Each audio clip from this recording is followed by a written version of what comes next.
Oh,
some of this ancient history.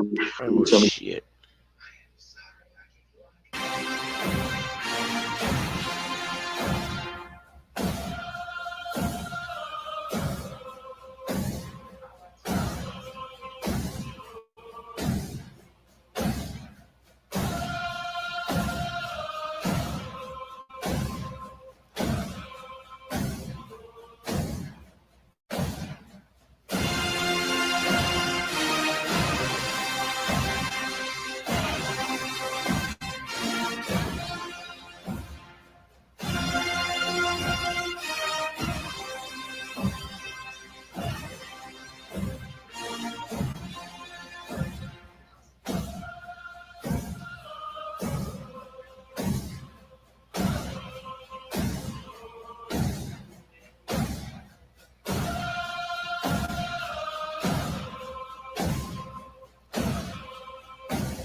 Peace, peace, peace. Peace and paradise to all American Aborigines. Troopers in the building. Hey, we got Sister Betsy Love in the building. Peace, sis. How are you? I'm all right. How's everybody doing? Grand, grand, grand. Peace, Yeah, Libra, Ram Rich, Libra Sun, yeah. Chief Kakomo, Everybody in the building. Peace to all the great ones tuned in. Who's that? Tahuti. Jehudi. Amun Ra in the first in the building. Shout out to Tahuti. Yo, man. Yo, you know what, man? Shout out to Tahuti, man. We're going to talk about these things tonight, y'all. Um, the conversation tonight is about identity crisis, right? Now, here's the thing. Now, I always feel like these conversations that we're having are healthy. We can have a healthy dialogue. We can agree to disagree, and we can also dialogue. But we don't have the conversation. If it's even as if you were just mad at me, you know what I'm saying, that you have a misunderstanding about Indian, right? And we're gonna get into these concepts. We're gonna get into these terms. We're gonna really pull them up and show you them, right? Because because some stuff is just elementary, right? And when I mean that, I mean really what I'm saying is really elementary, but because it's so basic sometimes that it's overlooked, right? Some things are common sense. We don't have to overthink it. Just okay, that's common sense. I got it, and we just move on.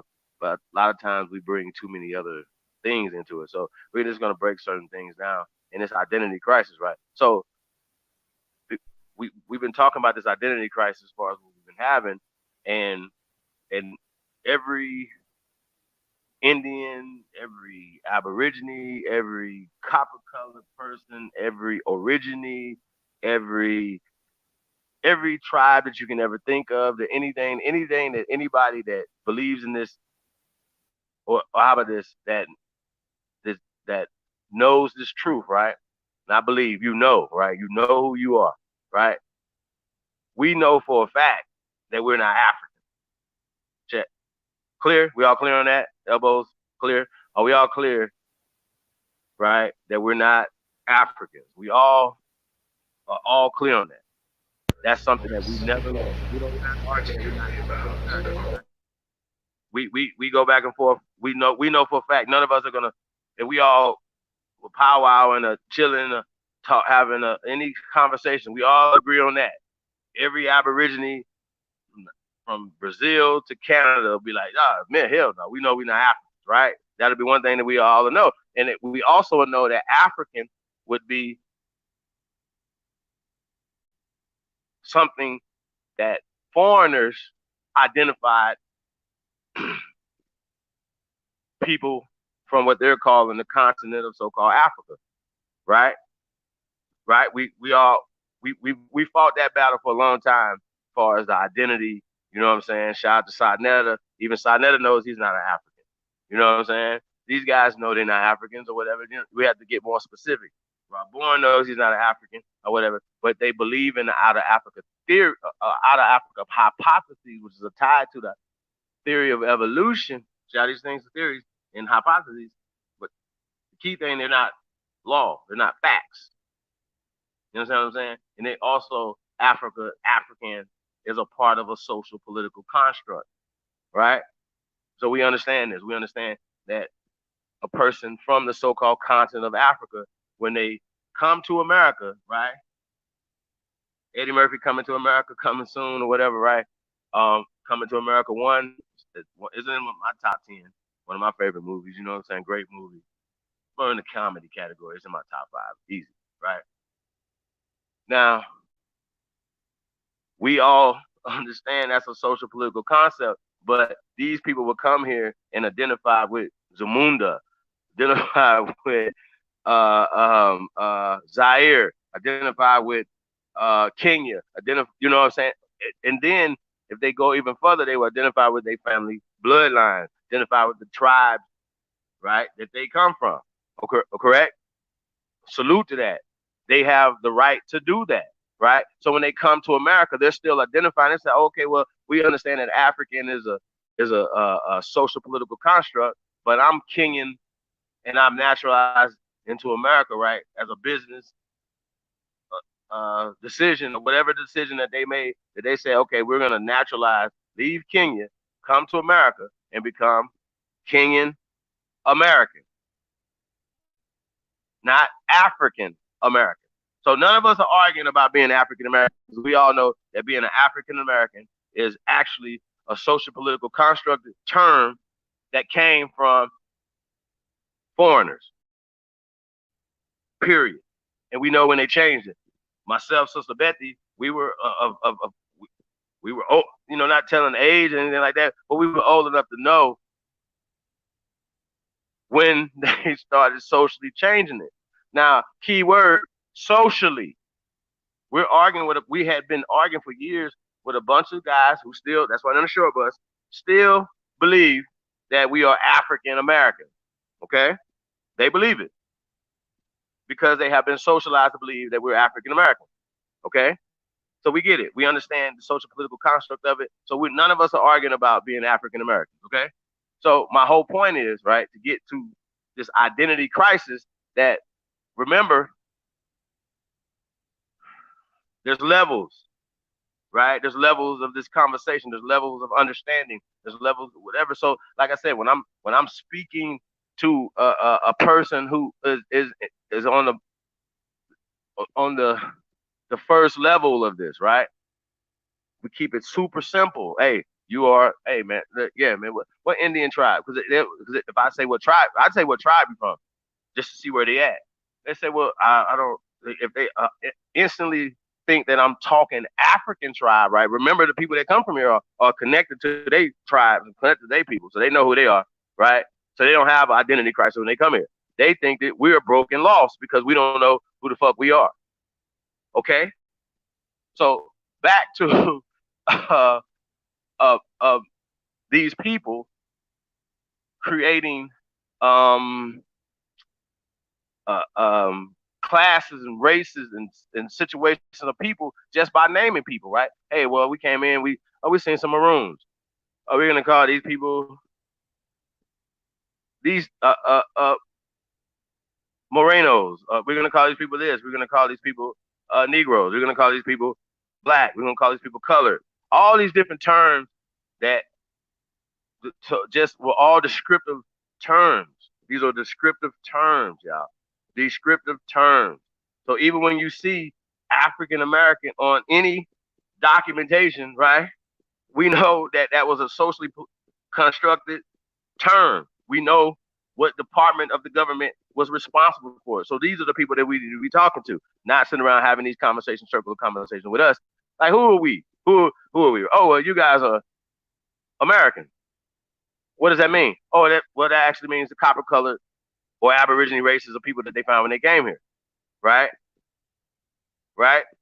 So when we're saying that we're the first Americans, it's America hashtag America first, right? When we're saying that, we are connecting ourselves to this land, to all things that were created from this land, that comes from this land, is ours. We are socially, politically, and hopefully economically, right, tying ourselves to power. Fuck. Who told you you're not American? Who told Tariq Nasheed to push the American flag now? Where is he getting this from? What's going on? Right? Who's telling everybody, this whole American renaissance? Everybody's proud to be Americans now. Why? Oh, maybe because people are starting to check their lineage. Maybe, because these things are easier to do now. You don't have to move around. Okay. All right, Lotus. Shout out to Lotus. Um, Yo, I mean, bro, like this shit is getting weird, dog. Like we gotta do something. We gotta do better. We talking terminology. We talking certain things. We know for a fact that we can literally pull up the etymology of these words. Like I said, I think we need to do that. So the Betty, I don't know if you were prepared for this. Yes, I am. I got something to say. Ab- Absolutely. I'm gonna mute my mic. May I? No, it's a question to ask you, Chief.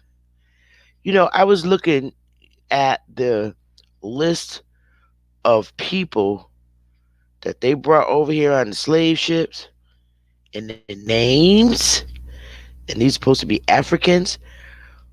Why the hell do they have European names? Wouldn't their name be like Matumbo Bumble Cumble Lumble? Why they gotta?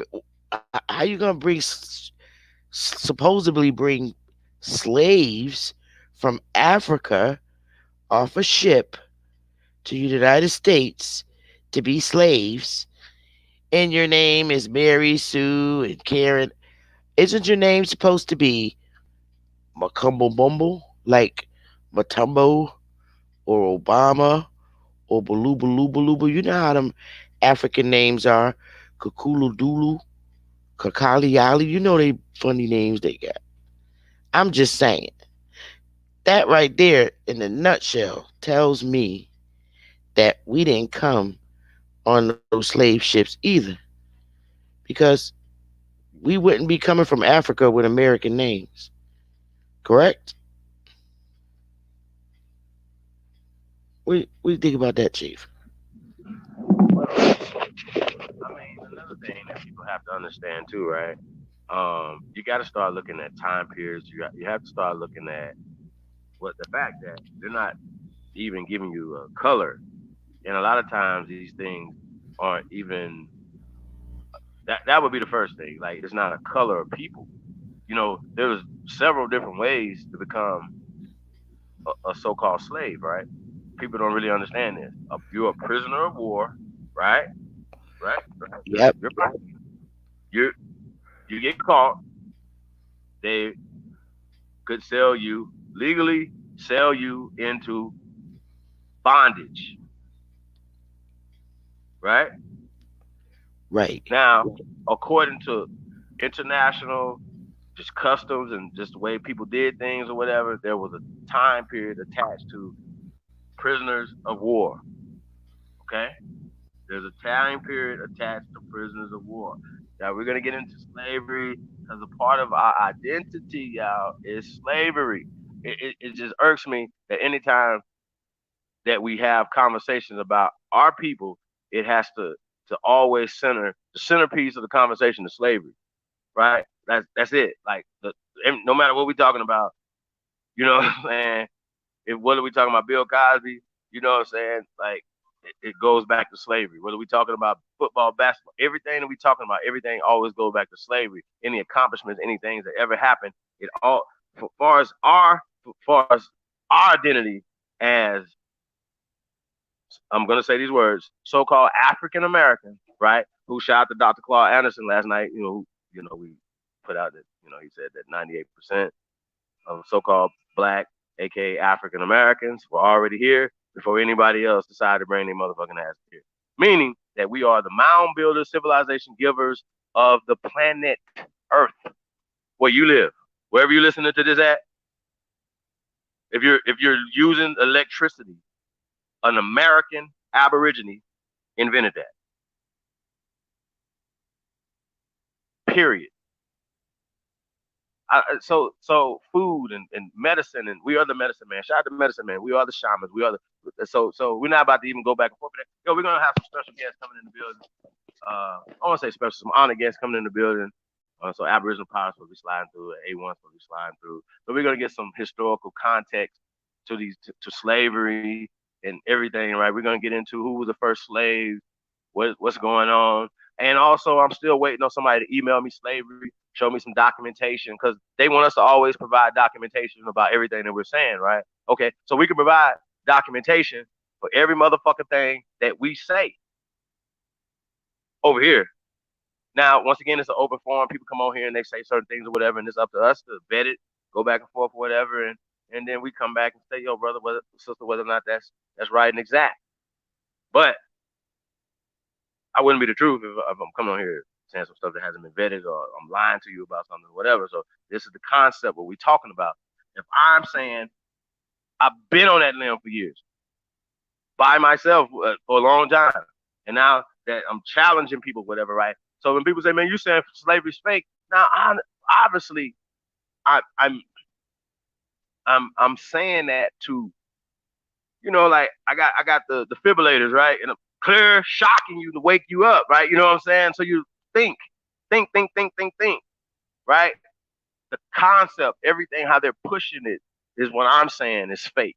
It's a slave op. And I know people say, well, what the fuck is you talking about, bro? Like, okay, well, I'm saying, well, if I've been saying this for years, and I feel like people should be able to. This should be something that they should be just making videos about debunking me. Even if you're Aboriginal, you don't like me, you should be like, man, that nigga crazy. Then you should find some slaves in your family first. That's what you should do, right? Before you start putting slaves in my family, putting Kunta in my bloodline, right? Find Kunta in your bloodline. See how that works? See, we don't have to go back and forth, right? So everybody that comes on here and challenges this situation, we always ask them, what did your grandma say? What did your great grandma say? So on and so forth, right? Great uncles. What did they tell you, right? Who was the slaves in your family? Show me. So when you start finding out that these concepts are based off of word spells, right? Perfect example. You know what I'm saying? Shout out to Haven Bullets, right? But I remember him telling me, man, he didn't believe that. Uh, well, he didn't say believe. He said no. He was writing. He was like, yo, he was certain about this, right? That black people were slaves and white people were servants. Well, here's the thing, right? We're gonna have to pull these words up. We're gonna have to pull them up and see. Can you use slavery, servant, serf, employee, all interchangeable? Yes, you can. And according to who's writing the book or the article, these are articles. This is not a primary document, right? They can write anything in the headline, right? And I proved this point a million times because we pulled up actual documentation from this time period, right? And I would look at like newspaper clippings and things like that or whatever, not really actually, primary sources, but they would definitely be primary resource of the time period. See what I'm saying? What they were calling people, what they were saying. So when we're talking about this thing, slavery, right? Air quote slavery. Everybody, slavery has doesn't have a color attached to it. If you were fighting, right, you got caught, or somebody was stronger than your people and they could displace your people and push your people and put your people into servitude, right? Now, that's just what it is. If you got caught doing crimes, there was penance called penance. You have to work that off, right? That's called slavery. Okay. So when we get into these laws of actual slavery, you start even in the Constitution. Shout out to Frederick Douglass. He said the Constitution wasn't a slave document; it was a freedom document. It's not talking about slaves. It's talking about freedom. It's talking about rights. It's talking about certain things. And a lot of us turn into the 13th, 14th, and 15th and 16th Amendment niggas. You know what I'm saying? We predate all this shit. You know what I'm saying? And a lot of times people have conversations like the 1776 is ancient. Like that's the beginning of Earth. This is the beginning of everything for us. Once again, we already had a government. We already had treaties, right? The Great Law of Peace precede the so-called U.S. Constitution by 1,000 years. So you guys don't think the so-called Incas, the so-called Mayans, the so-called She, and all these different peoples, all these different peoples from these different that built all these great ancient fucking civilizations didn't have any form of governance? That makes zero sense. You have to be able to do this. So when we're saying stuff or whatever, we always looking at it from a European perspective. Guess what? If I was trying to indoctrinate you, the perfect way to do it is make you think the way I want you to make you think. If I don't want a certain look or I don't like something, I can make you not like it by attaching terminologies and words to that thing, right? That thing happens to be you, us, me, our identity. Okay? Our identity says that we are what, Sister Bethy? What does our identity say? Not like just the words that they call us, but can we put some of the terminologies in the chat room? You're lazy, right? Yep. Lazy would be one. And Dirty. let's break that word down. Let's break lazy down. That's an identifiable word, right? You look at somebody and say, hey man, that's a lazy ass community. Clear? We clear? Clear? Are we clear? Am I? That's Yeah. a lazy motherfucking community. Yep. So guess what? Guess what, y'all? Guess what? Check this out. Check this out, y'all. Guess what? Because we see ourselves the same way is they call it the looking glass self, right? We look in the mirror and look at ourselves and say, you a lazy motherfucker. Now, all the great ones don't do that. I'm not talking about y'all, right? This is we're on the world wide web, man. This thing is going out there for the motherfucker that look in the mirror and say, you a lazy motherfucker. Are we clear? Are we clear? Shout out to the great. Very clear. I mean, come on, man. This is a psychological warfare, and we're talking about, especially when we're talking about the making of a slave, right? When we're talking about the making of a slave, right? We're talking about that's a serious thing because we talked about this last night. If they use this concept against any other people, that and I don't like races, right? When we can talk about that word race too. Shout out to Dr. Clyde Anderson, but we're gonna get into that conversation a little bit more because it was definitely an important conversation that needed to be had on the stage that it was had on, y'all. The Breakfast Club is one of the biggest stages that you could be on at this time, and for him to go in there and say 98% of niggas, right? And I'm saying these words, man, because I'm trying to shock you. Wake the fuck up. Just because somebody wrote something down in the book, don't make it. I don't give a fuck what book it is. No book is more better.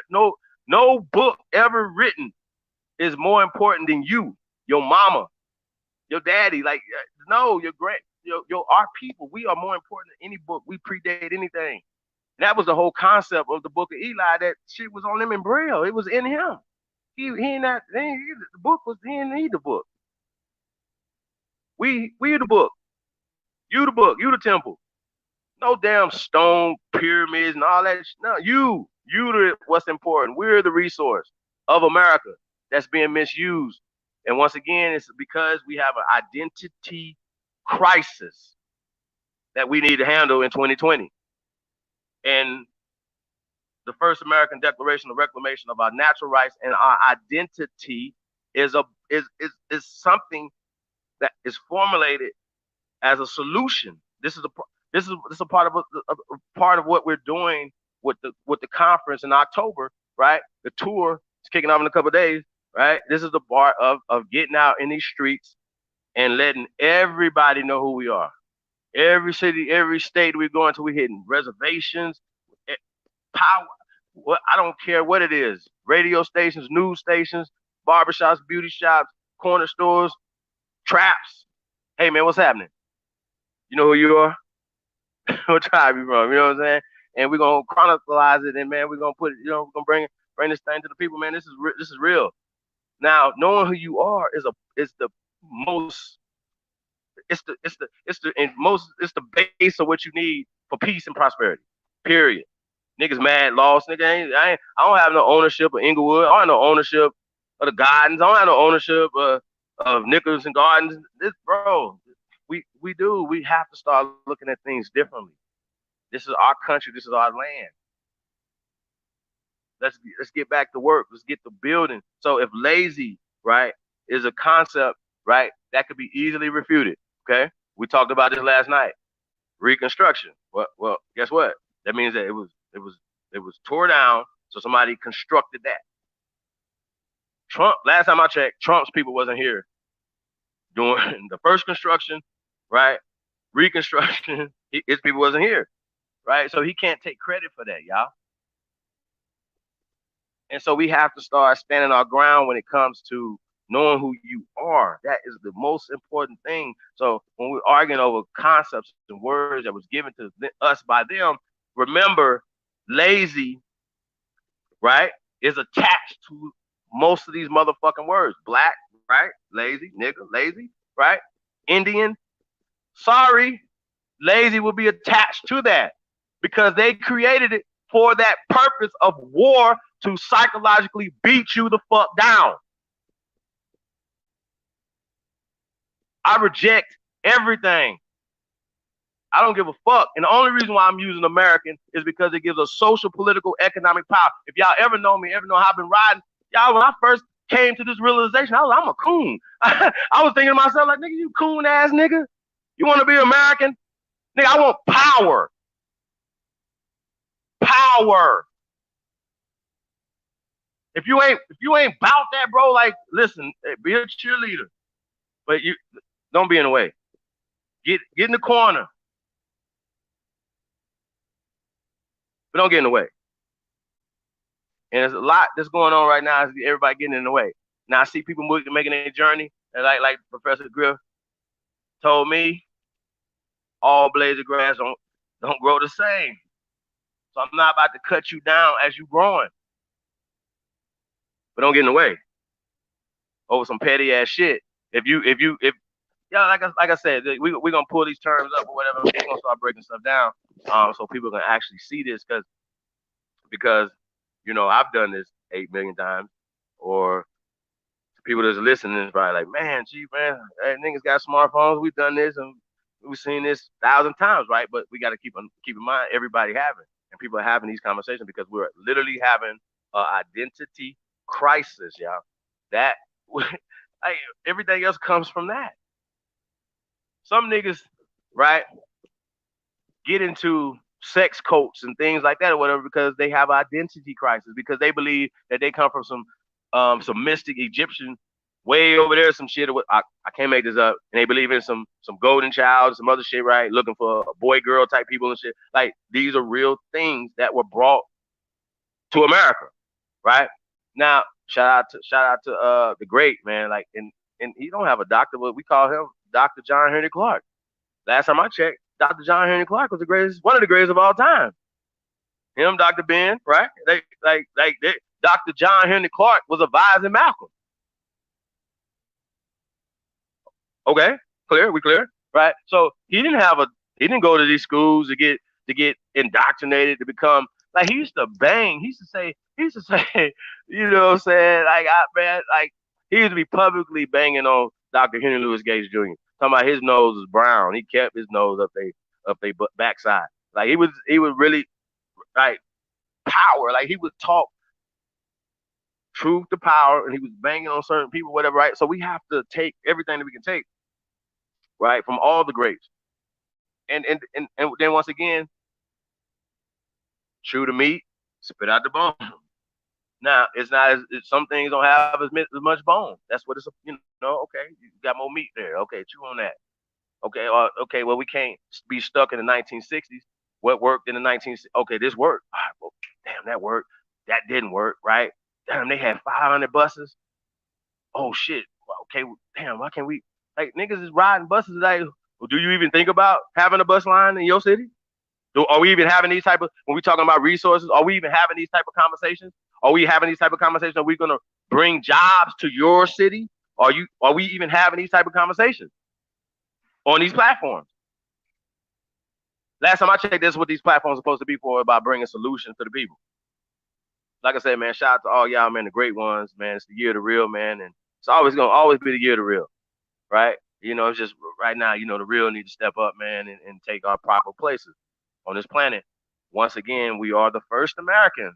Nobody can refute that. It's not is so okay. So any of the little tricks and stuff that whatever we could do, whatever to get um politically in better places or economically in better places, whatever we need to be doing now.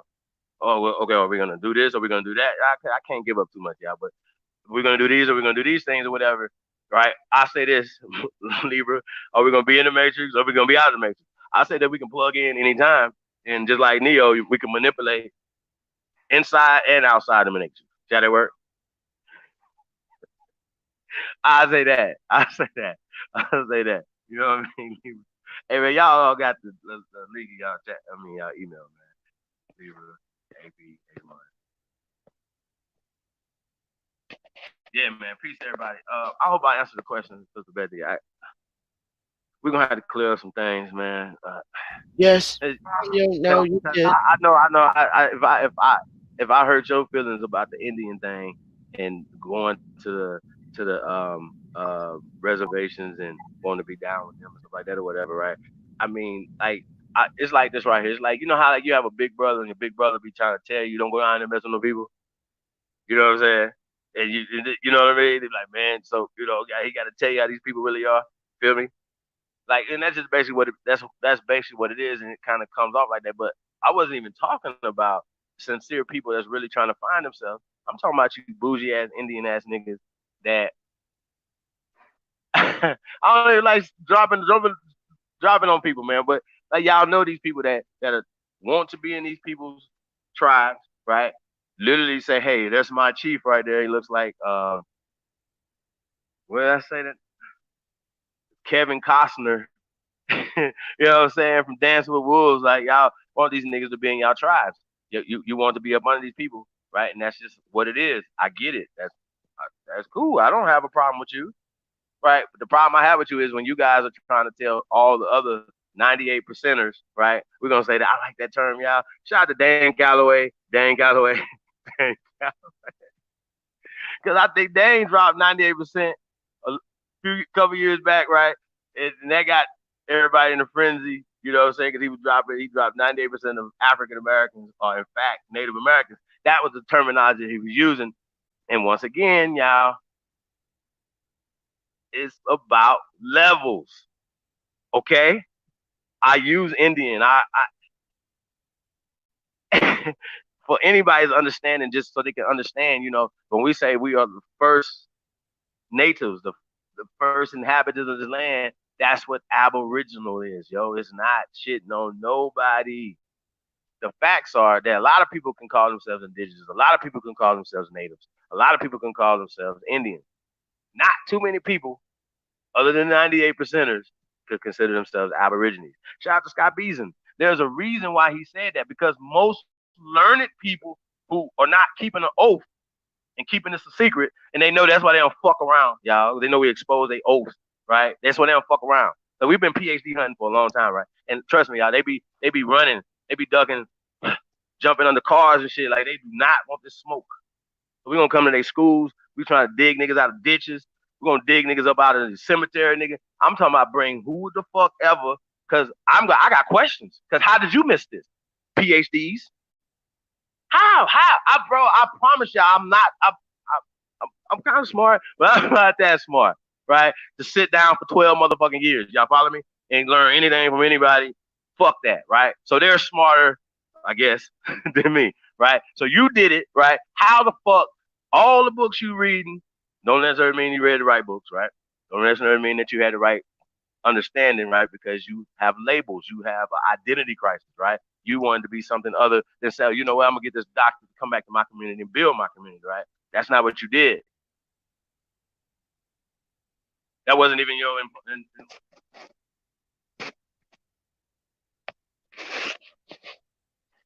testing. Sister Beth, are you there? Yeah, I can hear you. Oh, okay. I thought that My wasn't. mic.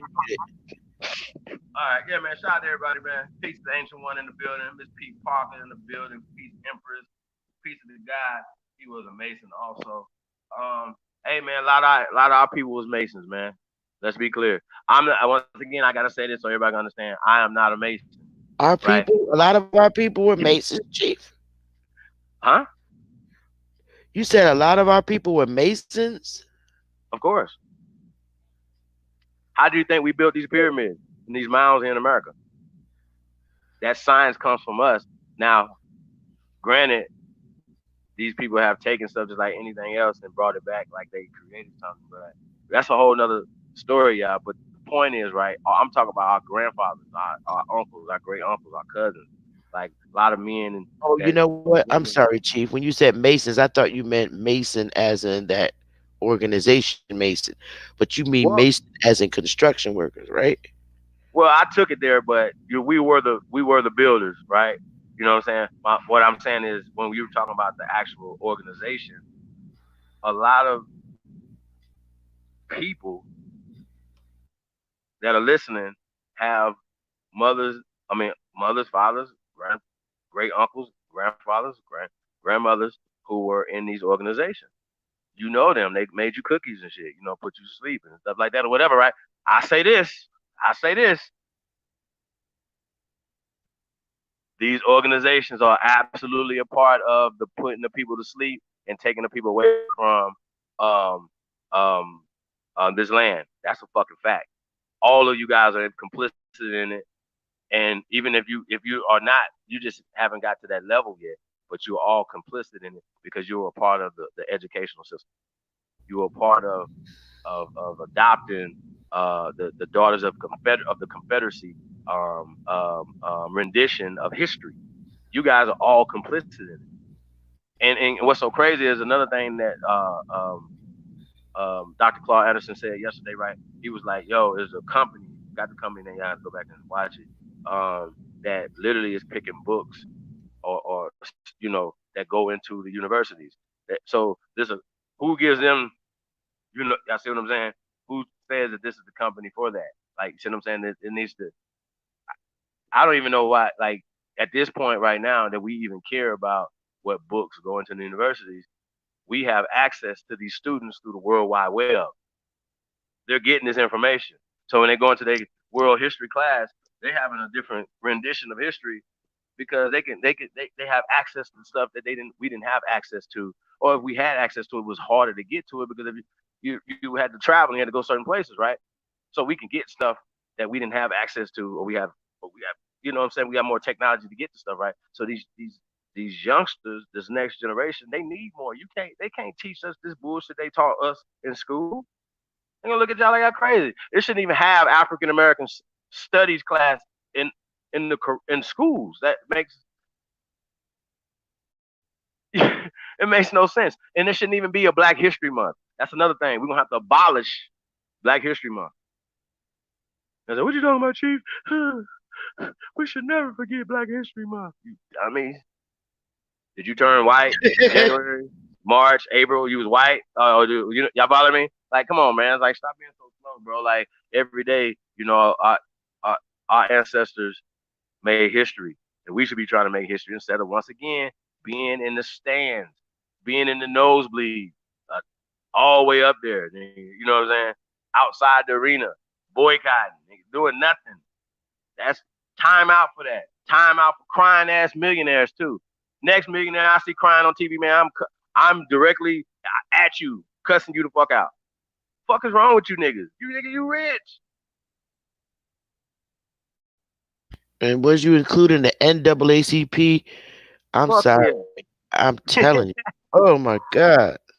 They've been on the chopping block. That's why we're here to replace them. So if there's other councils or other organizations out there that say, hey man, we want to take on the responsibility of being the stewards and the vanguard of our fucking people, the 98 percenters here on this land, goddamn it, then what else we saying? What we talking about? If you're not doing that, remember, help or get the fuck out the way. Cause I take it personal. Cause I'm taking it personal. Cause I'm like, bro, like, come on, fam. Like, is this real? What's going on? Like, so now, like, what we talking about? And What we Chief, talking? what about the United Negro Fund? The Cotton United Negro Fund, the colleges. It's interesting they're using Negro. But are Yeah, they do they I still mean, mean I African mean, Americans when they say a part Negro? of this tour is definitely hitting the historically black colleges, right? The HBCUs. I don't have a problem with that. Like, man, listen, I wish I went to a HBCU, y'all. You know what I'm saying? Because I was watching the Cosby Show and shit. I wanted to go to Howard. You know what I mean? But because they didn't have as good of a football program as the prestigious white universities. See how that work out? Because everybody put a gun in my head and made me go to that university. I could have still went there. So that's how that goes, y'all. You know what I'm saying? So I've had a slave mentality, so I understand when I see a motherfucker with a slave mentality, and there's different levels of slave mentality, and we know this. Yo, how you speak, how you talk. Once again, you have millionaires who are literally. I've seen them do interviews with people that can't even don't they can't even shine their shoe. But because of the black white paradigm, they put this person, this thing, this entity, this white power over them. Like, you got to stop it. Like, who's doing this? Like, where's this white guy that's saying that, you know what I'm saying? Where is this at? Like, what's going on? So we have to stop. Like, we are pushing this white supremacy, right? Suspected white supremacy and dominant society on our children. We have to stop it.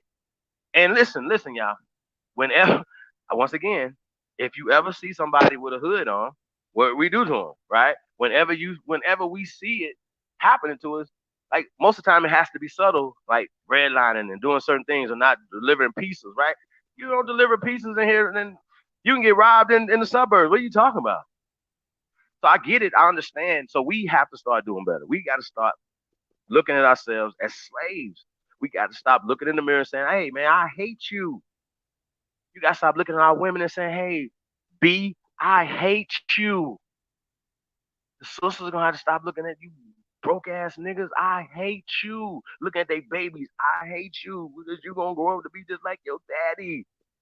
The dude look at his babies or not even want to take care of his babies because he hates the woman that he made the babies with. He hates his mama. Shout out to my mama, man. That's so sad and so painful just to That's even what I'm saying. hear it.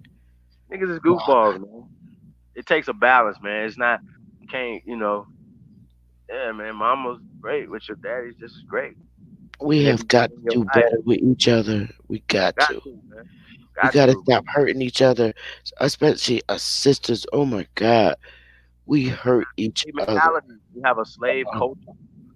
Even when we think about, I remember they used to say it was soul food or whatever. I'm like, man, that's slave food because they taught us, right? Hey, man, they threw the guts out and everything. Man, you mean to tell me we didn't make a delicacy out of this stuff long before these people was thought about? Stop it. Please stop it. We utilized every square inch of things because it was one, if we were hunting a buffalo or deer or anything, right? That's sacred. You know what I'm saying? It's a sacred. The animal, everything is all a part of us. You know what I'm saying? So people people had a little more respect for nature. You know what I mean? So once again, we always see stuff from their perspective. We don't see it from actual, you know, archaeology, actual science. Then we turn around and let these same archaeology and same science spin it how they want to see it. Because every time they show 10,000 BC, it's always interesting to me. They show you a mestizo, and I'm just keep thinking like, yo, if listen, think about this, y'all. If the pale man didn't exist, and they try to play like they did, we're gonna get back to that too, right? How do you make a mestizo? How is this possible? How do a mestizo cross the land bridge that didn't exist, right? Only in your mind, right? How does this happen if the pale man didn't exist to create them? And you know how I know they didn't exist during this time period? Because the bones that are in the ground during that time, prior to that time, right? And after that time are Negroes in Siberia. Oh, see how they work? Oh, also, not only are the oldest bones in America, in Montana, the oldest bones in America are Negroes. Guess what? So just because that's 12,600 years ago, then you got Naya, you're roughly 12,000 years ago, right? Then you got Luzia down in Brazil, 11,005. These are just their numbers, right? But these are, how about, what about 9,000 years? What about 7,000 years? What about 6,000 years? They have those bones. 2,000 years ago, they got the bones of the people that are in the goddamn ground. 200 years ago, they got the bones of the people in the ground. I mean, I don't even understand this problem that y'all have with math and science. Everybody talk about, oh, we love math, we love science, we love logic, we love paperwork, we love documentation, but everybody want to run around here and consider yourself a motherfucking slave, right? You look in the mirror and say, Kunta, how are you today? Is you gonna love master today? You dumbass nigga. Wake up. That's the fucking problem. That's the problem that we have. We believe everything that we see on TV. You believe that Achilles, right? It's interesting, right? That Troy, the series that they got on Netflix, right? Achilles is a is a dark skinned copper tone brother. I think that brother's from overseas somewhere, whatever. Salute to him. Plays in a lot of these movies, right? But Achilles, right? They're depicting him as at that time period what the Macedonians would have looked like. They wouldn't have looked like Brad Pitt in Troy the movie. It's impossible. It's just like you watching back in the days, man. You watching motherfucking Elizabeth Taylor, and you be like, oh yeah, she's Cleopatra. Like somebody should man. A1 shot A1. A1 say like the little man come out on a little bike. The homie don't play that clown thing, just sock you upside the head, man. That's the come on, man. Like come on, y'all. And this is what they teach us. This is what they say. When we find the actual Pocahontas, we actually find Pocahontas. That was in our family. Those people, those names in our family. Pocahontas look like us. Pocahontas, it's Pocahontas right here on Sister Betty is Pocahontas. So when we talk about names, Sister Betty, we want to go back to that, right? Names, European names, and stuff like that, whatever, right? They had us believing that Washington is a European name. I remember years ago when I was researching Washington, right? I, I'm over there in Europe. I'm trying to find it in Europe, right? In their documentation, in the British archives and stuff like that, right? And I'm like, wait a minute. Okay, well they're dramatic people in London. They're speaking German. Wait a minute. During this time period, right? High German, low German, middle German, right? Okay, we'll get back to that. Mende. Anyway, so I'm like, yo, so you mean to tell me, right? Because I understand German, right? I used to write German. I used to speak German. I still do. If you have to, right? Anyway, I'm so W in German would be V, like Volkswagen, right? We'll get back to that. They say VW, but it's WW. But we'll get back to that anyway, right? So the V, so I'm like, wait a minute. So that means that I couldn't find Washington in Germany, okay? In the Germanic languages, I don't come from there. It's not a surname, right? Come back to America. I'm like, wait a minute, what's going on? Oh, they changed Washita to Washington. It's just a translation, right? And then Washita was changed from something, Washita. And then we just, y'all said this word? Oh, but no, you don't? Okay. So you don't know that they created the language that we're speaking off the indigenous languages of the people that they have here on this land, from Cherokee to Seneca. Oh, you didn't know that? And basically all our languages here were all interchangeable. But like Sister Betty said last night. Oh, when we were reading that the northern and southern peyotes here in Nevada had different languages, but they were similar. Does that make sense? That's like oxymoron. Like, of course they similar, right? Because we all the same people from the top of Canada to the bottom of Brazil. Stop being slow. Shit's crazy. It's dumb as hell to me. Like when people say certain shit, I'm like, yo, so we had borders, we had border patrol. Come on, bro. We had border patrol and shit. See what I'm saying? They can scientifically match the bones to the peoples in the Americas to be the same people. Sorry, and that we were trading all through the Americas, and we used shout out to root word. We use the waterways to do these things. So what do? They come in and take over the waterways. They take over the coast. They take over the ports. That's where the power is. That's where the resources have to come through to get to anywhere. Sheesh. Is this real? Like, come on, y'all. So when we're talking about getting to this, whatever resources, whatever power we think we can try to get, it has to start in your mind first. It can't start nowhere else. If it don't start in your mind first, what we talking about? It has to start inside. Nothing can happen for you outside of you until it happens inside first. So once you stop looking at yourself as a slave, having a slave mentality, right? That was manufactured for you by it's not even a race of people. It's a power. It's a system that color has nothing to do with it. As you can see, people get into the system. This system uses all colors of people, all hues of people, right? And they create these stories. They create these rifts to keep people fighting that keeps them in power. I'm only fighting if you stopping me from doing something. And you hurting trying to hurt our people. So when you putting certain things into the school system, you putting shit in the water, you're doing certain things that is directly just some of the things that are directly hurting our people. So we have to address that as men, as women, as people that care about America, right? And that's why it's America first. It's America first,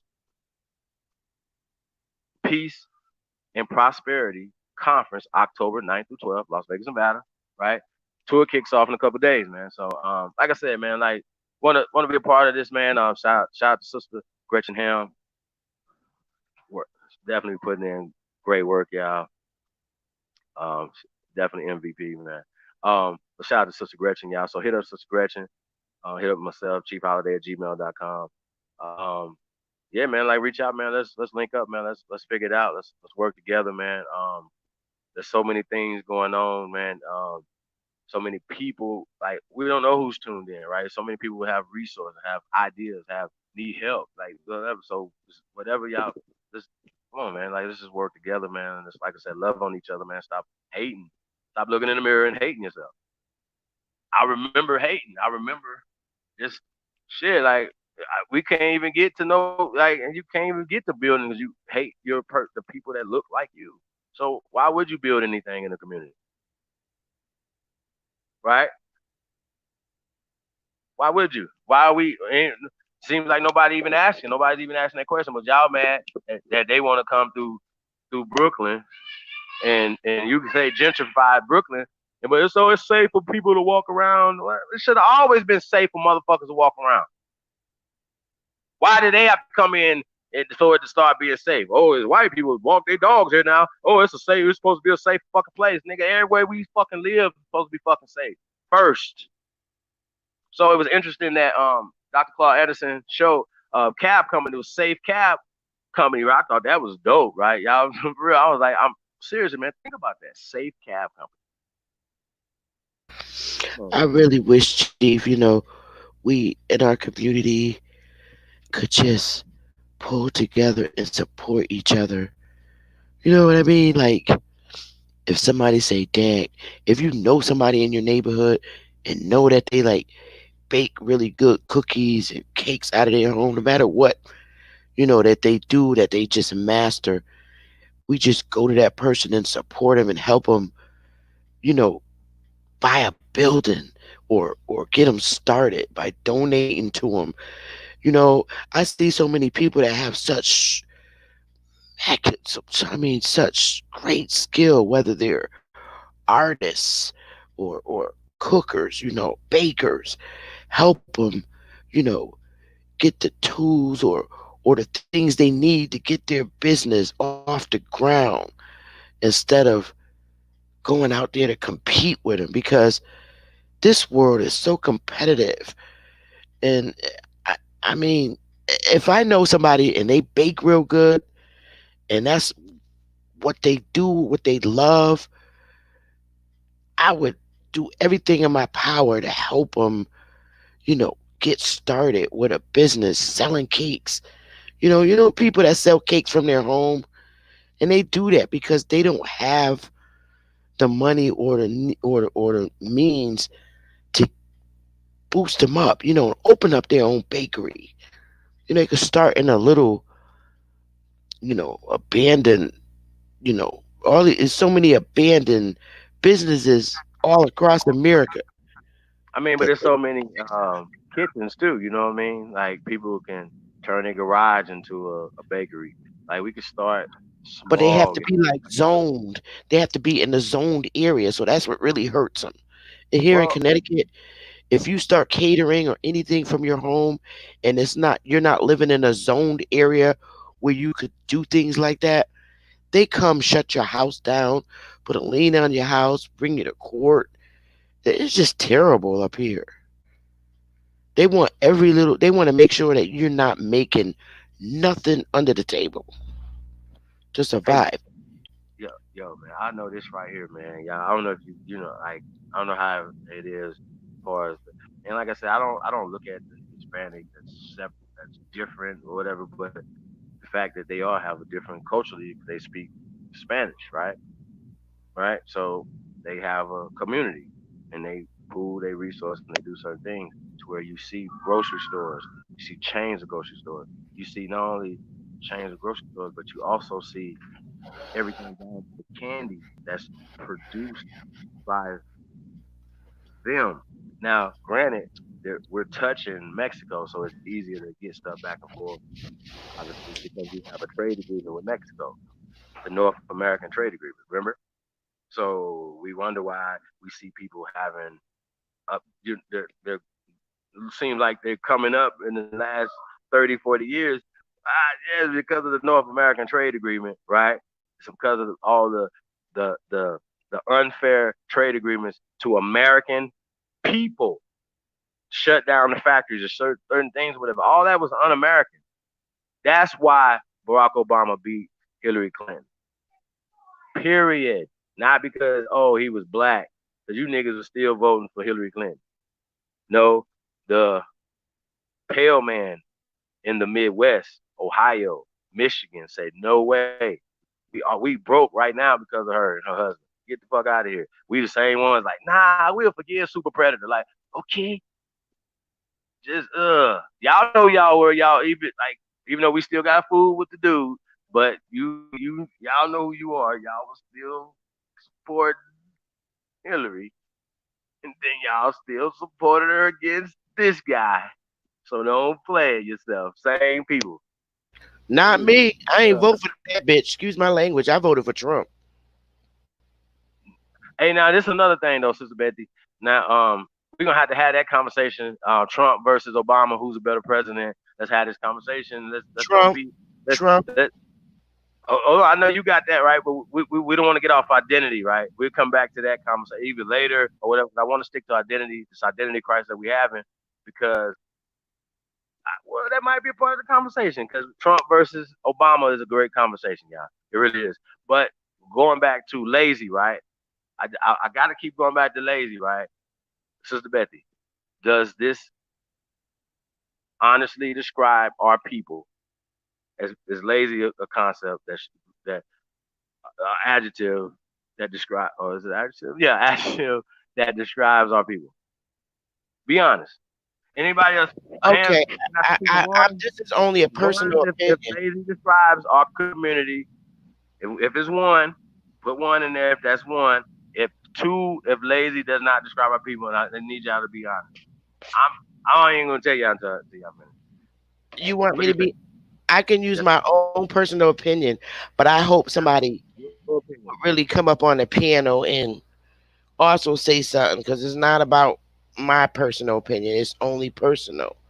But Yeah, your opinion. as far as our Everybody got black, one. as far as our copper women, I don't find that the majority of them are lazy. Our women in our community are not lazy. I can honestly say that. Now we do have some that are, but for the most part, our women work hard. We have to. We have a lot on our plate as women in our community, and you see it. So many of our women today are not only taking care of themselves, they're taking care of their children and their man. Now, on the other hand, a lot I find that a lot of men in our community, and I'm not saying all, just based on observation, a lot of our men have become severely lazy. And I don't mean that in a mean way. I love my brothers, I do. But they are just so they have like no interest in further in their education. They have like no interest in taking up a trade. They do, and a lot of that comes from, I don't know, lack of family support, um, women spoiling them and not allowing them to be men, and women not knowing how to raise men to be men, and it's just a continuous trend with our men. I mean, so many men in our community, and I'm talking about the hood, revert to selling drugs because to them that's the easiest way out and easiest way to make a living despite the consequences. um a lot of our men in our community don't have education past 5th grade. They lived hard lives, and a lot went on go on in their homes as little boys and little girls, and now the girls are starting to be like the guys. They're starting to not want to work, and they're starting more and more to want to live a hustle life rather than educating themselves. You know, they, I don't know, I don't know. They just do, and that comes from, if you have parents with low education, it's hard for them to push their children for education because their education level is so low, and it's just so painful to see. And you know, and it's just continuing it, and it's so easy for these churches to grasp the minds and the souls of our people because their education levels are so low.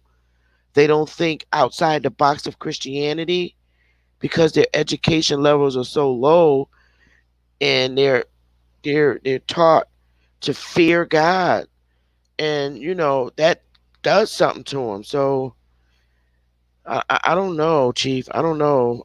I don't know how else to put it, but it is painful, and it's painful for our men. I cry a lot. My late husband. He was prime example. He did 25 years in prison, and I don't mind disclosing that. And he didn't finish sixth grade. So when he got out of prison, he worked in the restaurant business for 15, 16, 17 years of our marriage. He worked in the restaurant business, and he couldn't get anything more than that because of his lack of education. And by the time he got out of prison, he was you know 35 years old. I mean, you go in prison 17 and you come out when you're 35. You know what I'm saying? And all them years that he was in prison, I did talk to him. I said, why didn't you go to school? They have that in prison. And it's just something he didn't want to do. And it's just painful, So I don't know. Everybody has a story. I can't, I'm not, humiliating anybody because of their backgrounds. And I want them to know that because I have empathy. I create empathy for just about anything. And it just pains me to see our men suffer. And I love our men in our community. I do. Our copper men, I love them. I wouldn't want to be with another man outside my race. A lot of people can do it, to each his own. But despite the sufferings of our men, we call them black men or whatever, I still love my brother, and I will never be without one. I don't know, Chief. So yeah, I wanna address the first thing that you said. You said a lot, but I And definitely y'all got to could address. correct me. I'm not No, hurt no, out no, to no, hurt no, no, nobody because I do love y'all brothers, my nah, brothers. nah, nah. That was honest opinion. I'm gonna look in the chat room and see if I see any ones and twos. I don't see any ones or twos, y'all. I don't know if y'all understand what we're asking. Shout out to Miss Sylvia Williams in the building. We got Taekwondo Jackson. She is spot on. These dudes be dumb. Ram Rich in the building. Yeah, I'm gonna get to some of the questions and stuff. But the question on the that I'm asking is one, if lazy describes our community. For our sister Bethy is saying it does. Okay, so I'm gonna break down what you're saying. Now, you even see the majority of us, aka black men, right? We're saying American Aboriginal men, right? Um, do not sell drugs. It's just impossible. Um, it's only a small percentage of people that sell drugs. It's a small percentage of people that's in prison. Okay, They want to put this imagery out here and these statistics out here like majority of us are locked up. Okay. Well, the numbers just don't bear witness to that. They want to put these certain things out. This is called propaganda that has been put out by these people. Now,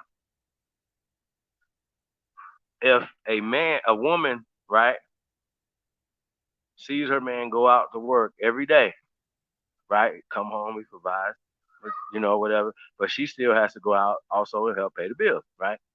You're still looking at that man as being lazy socially, okay? Because one, he got to he's he's going and working for somebody, right? Who technically technically can determine whether or not he can provide, right, for or even help try to provide. Remember, he's not providing fully because of the cost of living and the amount of money that he's making, as well as you're making, right? Because it's a double-edged sword, right?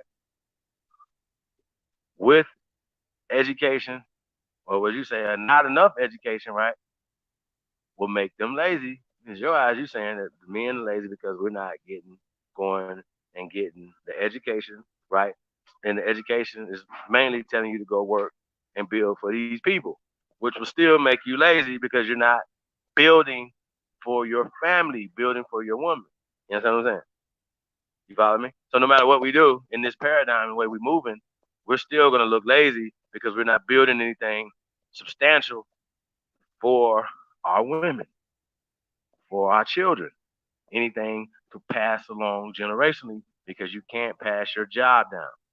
Some of you niggas can get your sons into the factories and stuff like that or whatever, but for the most part, y'all understand? You understand my point, Sister Bentley? When we're saying lazy, what I what no, I do, and I what don't how want we any of think the people brothers are. in the audience and Renee Thomas. I'm sorry you don't agree with me, but I'm just saying things based on my observations. I love my brothers. I would not date or be without a brother. I'm into building my brothers up. I don't Yeah, no, I no, don't no, no, date. no. I never And I did get that part. even before that, Chief. I never dated men for money. Never, No, no, because I no. It's not always about that work. though. I remember when you first one of the first times you came on the panel, and you were literally saying, "Man, look, you would love to have stay home, and you're an educated woman, be a stay home mom, you know what I'm saying, a homemaker and stuff like that, right? Um,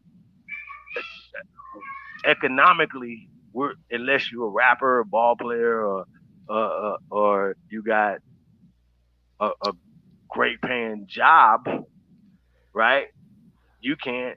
Most people aren't providing for their wife to where she could be able to be home and stay home and even further her education and still be a homemaker. You understand my point?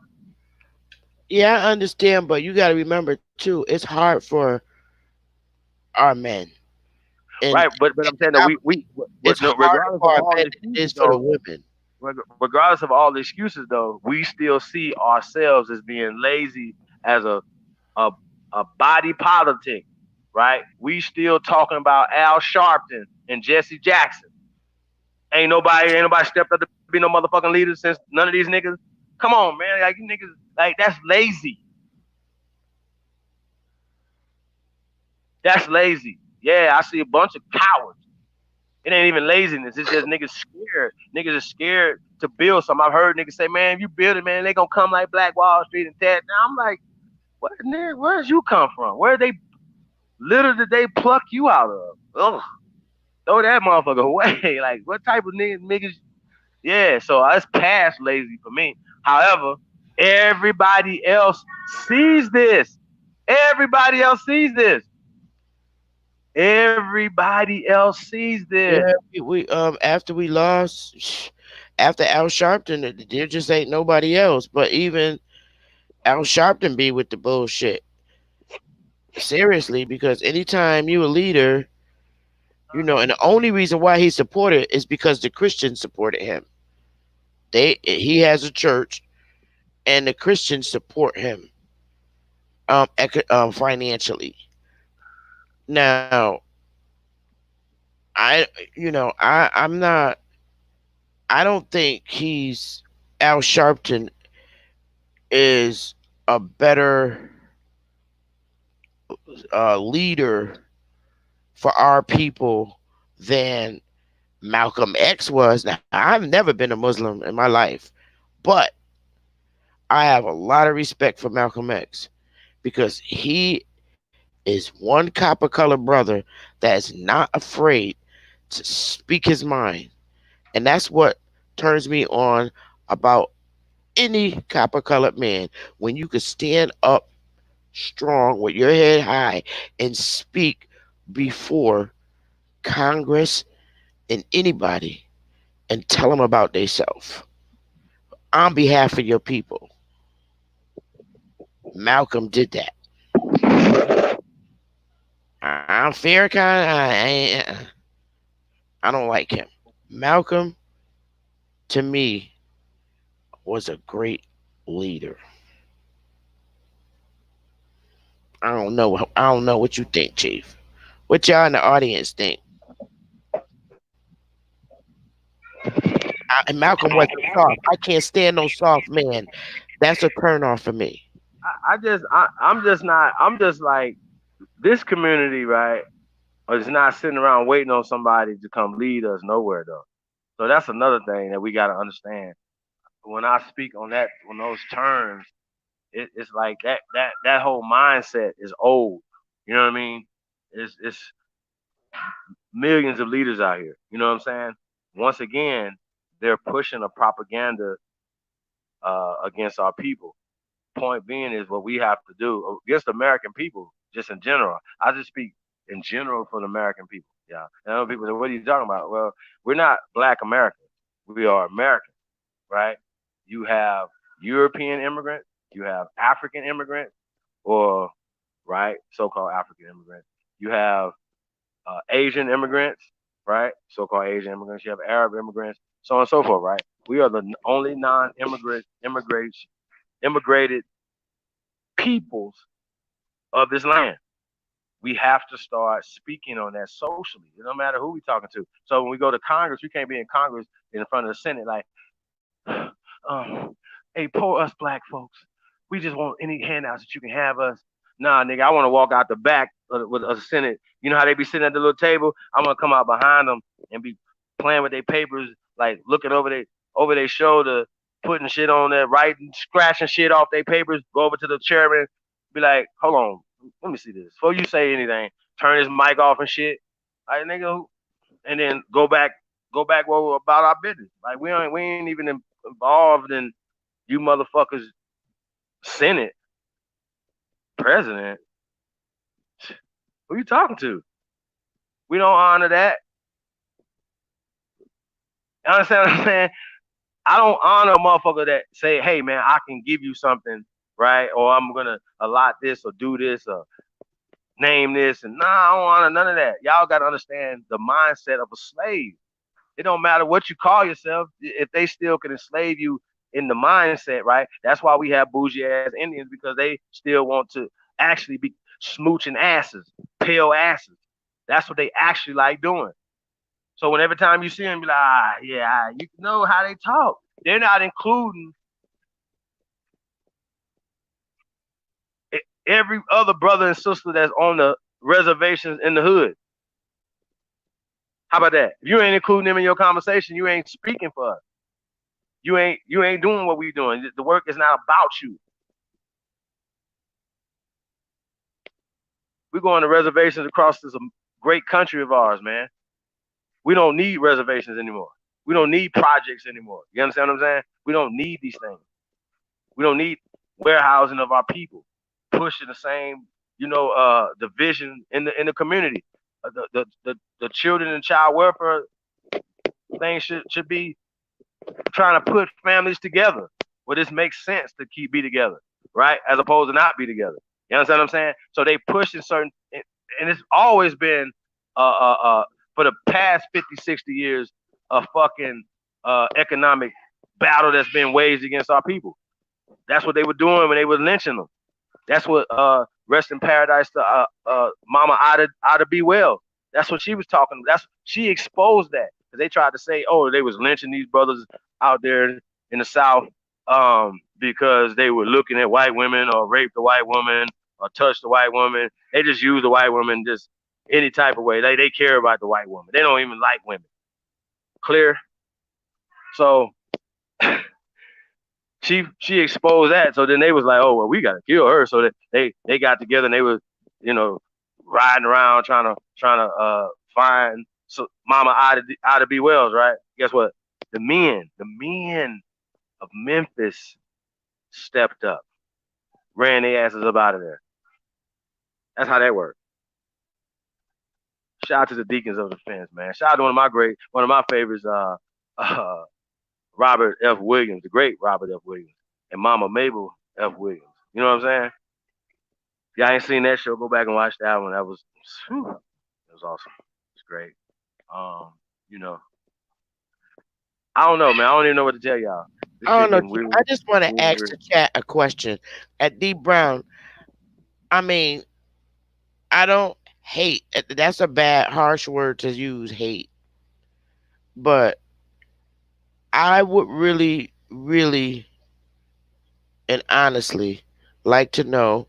I mean, you said Farrakhan did a lot of good for our people. I mean, I to me, doing good for our people is that's a strong, you know. I don't know. Can you? I mean, can you give me some examples of what Farrakhan has done for our people? Now I know he gave speeches, but I just want to know what he's truly done for our community. Same thing like Obama. I just can't see that they've done anything for our community. And I'm Um, not being argumentative. I just want to know because I'm learning from you too. When you tell me and educate me, I'm learning from you. that's right. Um, I mean, some people need motivation though, Sister Betsy. You know, like honestly, that's why people go to church. You know what I'm saying? It makes them feel good throughout the week. You know what I'm saying? The music, the pastor going in. You know what I'm saying? It makes you feel Yeah, they know motivated, how to makes you get feel them. They good. know how to get them. Yeah, It, it's all psychological. You know what I'm saying?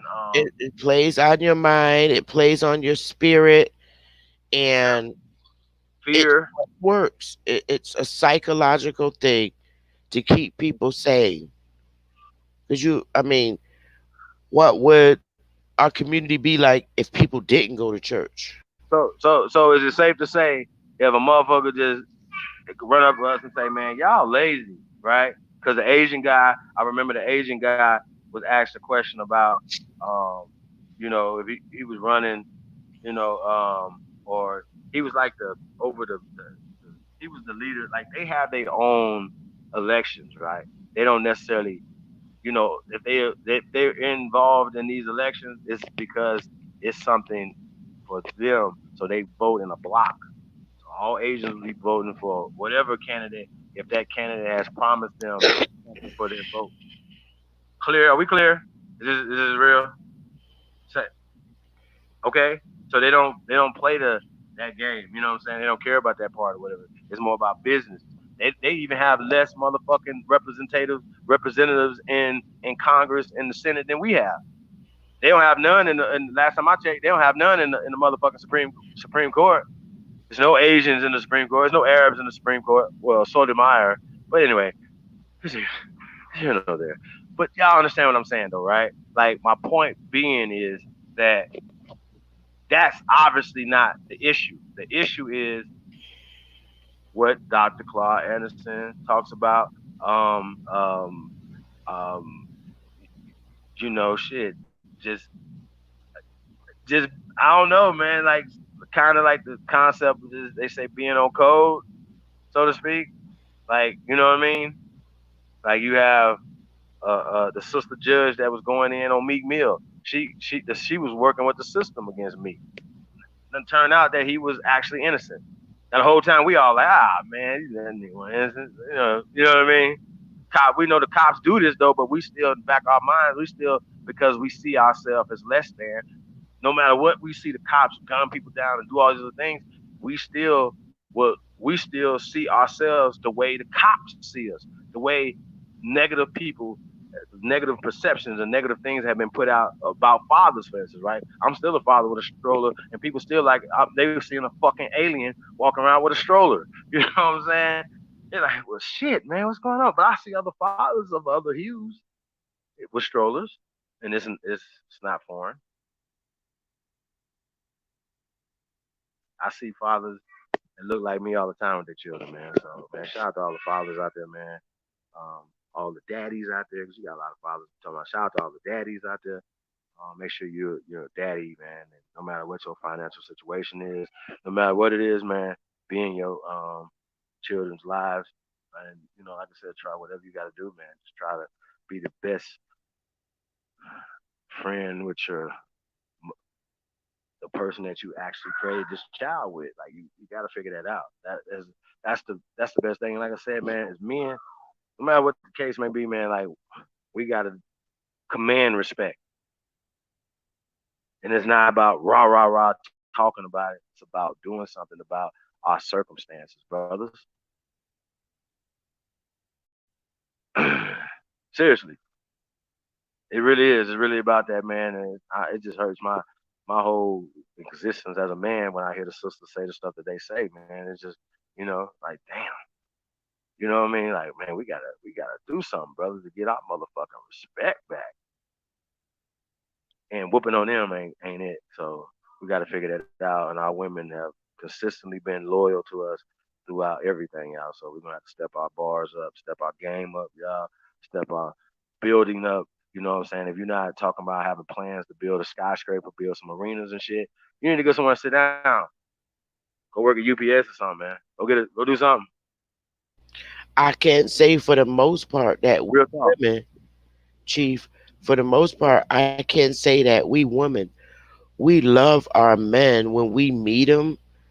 And when we meet them, we want to be in love with them and love them because we love them.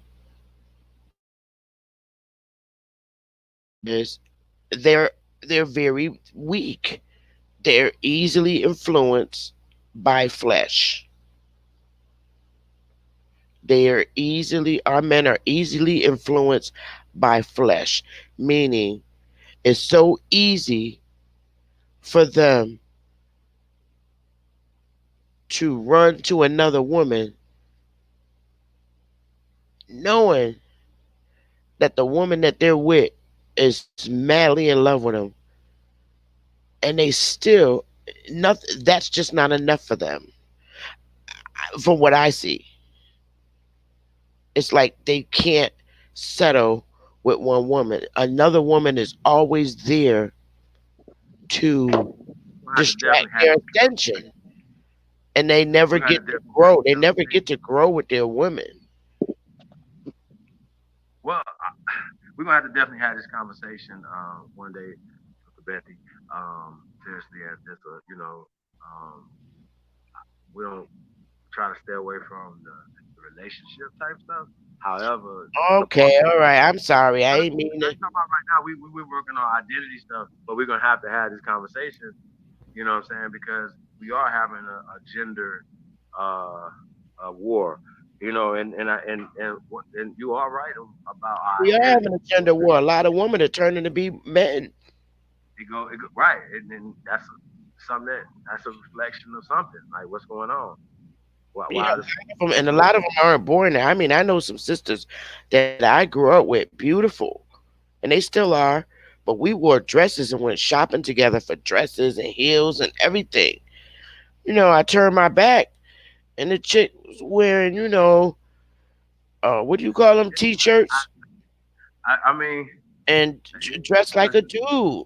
And it's so painful. I don't know what hurt that person to cause them to just hate men and turn to be one. Well, a lot of times it's something that something that was done to them. You know what I'm Yeah, saying? That I've heard before.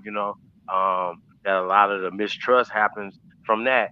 Um, that's another thing that we have to talk about, but we try yeah, to stay away from that too, man. Because when we start talking about pedophilia, we start talking about these things are not talked about in our community. But this is something that has no color that needs to be eradicated from America, right? Like this just needs to be eradicated from America. Period. You got people that give a fuck about a dog or a rat before they care about a baby. yeah. You understand what I'm It's saying? true. They got all PETA, they got all these other organizations, but you ain't got no organization that's specifically aimed at protecting these babies. You know what I'm saying? So I don't condone abuse of any babies, any way, any shape or form. And that's something that the work needs to be done on the ground when it comes to pedophilia, when it comes to incest, even in our families. No, it's not talked about, but it's actually happening. Um, Yeah. or, Oh or, or yeah. or mothers, because I hate when brothers be sitting around here blaming everything on single mothers. That's dumb. They're only single because niggas left them, goofies. You know what I'm saying? So that's just what it is. Let's just keep that 100, and we have to have some self discipline. At the same time, too, y'all. I think monogamy is European culture. Sorry, it is. Monogamous Yeah, the is whole concept that's European culture. It's, you. it's anti-family to me. But we've been indoctrinated into this culture. We've been indoctrinated away from something that's natural for our men, and the brothers know I'm speaking on that. It's true. Like, and naturally, we sisters feel it as naturally. You feel it too. Oh, That's what come it on, is. Chief. We before. Now I know that before Europeans came here, we had some skirt wearing male aboriginals. Is that? I mean, what you mean, like like skirts, like as in a girl skirt, or like they were wearing kilts or little grass things? Yeah, you know, Oh, you aboriginals saying it was liking already? attracting to the same sex. You think so? Oh God, yes. I mean, I don't know. I haven't. I really What believe that. what's so interesting? The further I go back, I don't see that type of stuff. Like I've seen it. Once the Europeans came here, especially the French. Um, when they came here, you know what I'm saying, and up the Mississippi River up into Canada, you know what I'm saying. They left alone um, that culture, you know what I'm saying. They call them the bird ashes or whatever, you know what I So mean. you believe that I we don't, were I don't, I a haven't perfect. found that in ancient culture. However, some of the sacrifices and some of the things that they were doing could have been, just hey man, you caught you doing what? Like you was who? You gotta go. You know what I'm saying? I'm, I'm I just haven't seen it. I know we didn't have prisons. I know we didn't have nursing homes. I know we didn't have orphanages. So just whatever system we was doing, we didn't have a prison. See what I'm saying? So Right. We were out. We, no, we did. But I thought you said that we had a type of civilization before they came. yeah, but that don't We mean we had was the textual buildings and punk. stuff. Don't mean that we was some punk stuff before they came. I'm not You putting it know. on Americans, huh? Well, I mean, do you really think that we were a perfect Nope, group of people before they absolutely not. came? But I also don't think that we was all the same either, though. Even on this land matter, let's be clear, we ain't all the same. Like No, we we're not. cultural wise, and But you being know, attracted to the same sex is comes from the mind. we come from the mind. Yeah, and the heart, the mind. It comes from the mind. That's from the mind, right? So you don't think When that's a you learned attract to behavior? somebody, that's I when I you got you. attract You to don't think that somebody that's like a culturally that you don't think that that's just something that's learned behavior? um, if Because I it's think some things that are natural, like we cannot tell, we can't say that animals are smarter than us. right?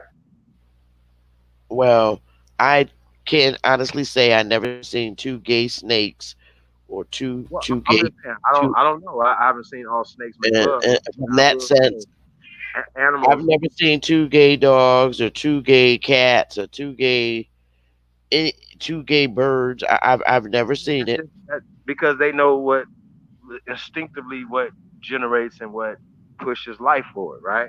It's an instinctual thing. Heat, right?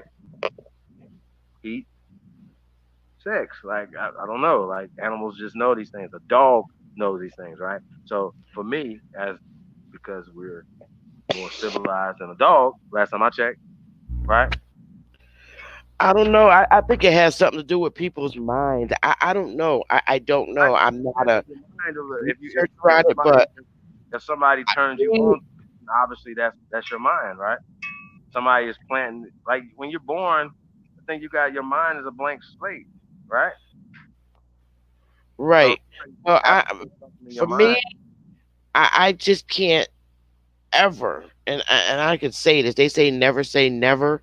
I'm saying I could never ever see myself attracted to another woman. To me, that's gross.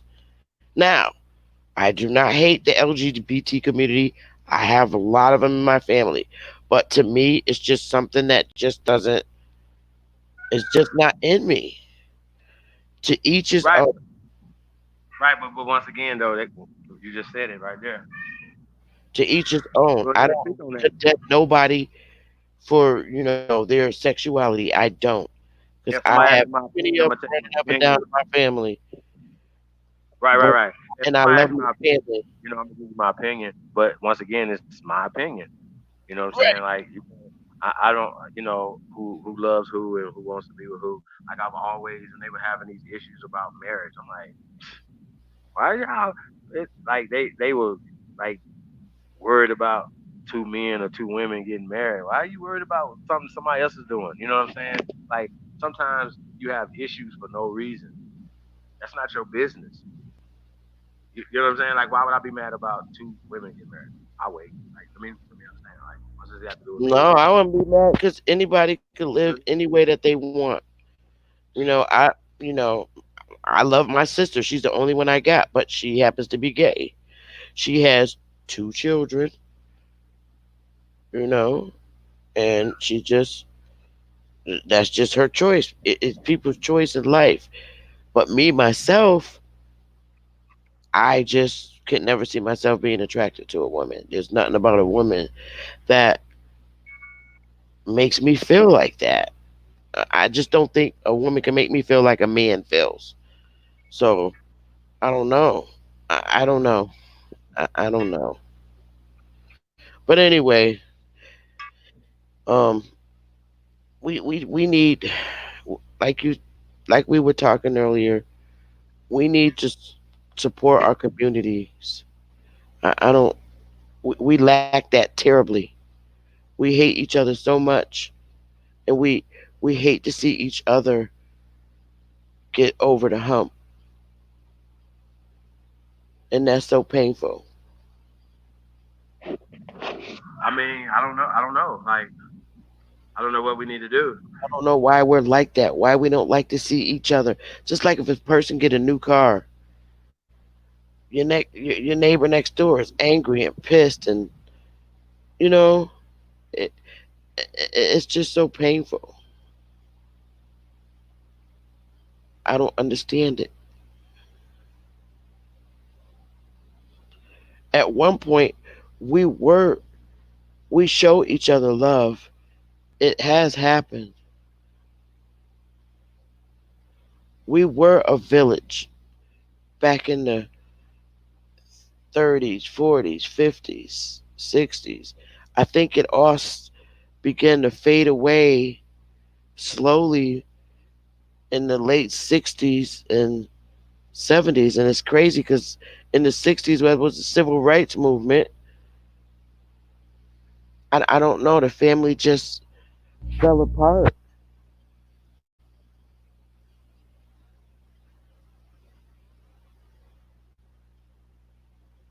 It, our families just, I don't know. And you see what the United States did when our families began breaking apart. They gave the mother the babies and they gave the mothers the welfare checks.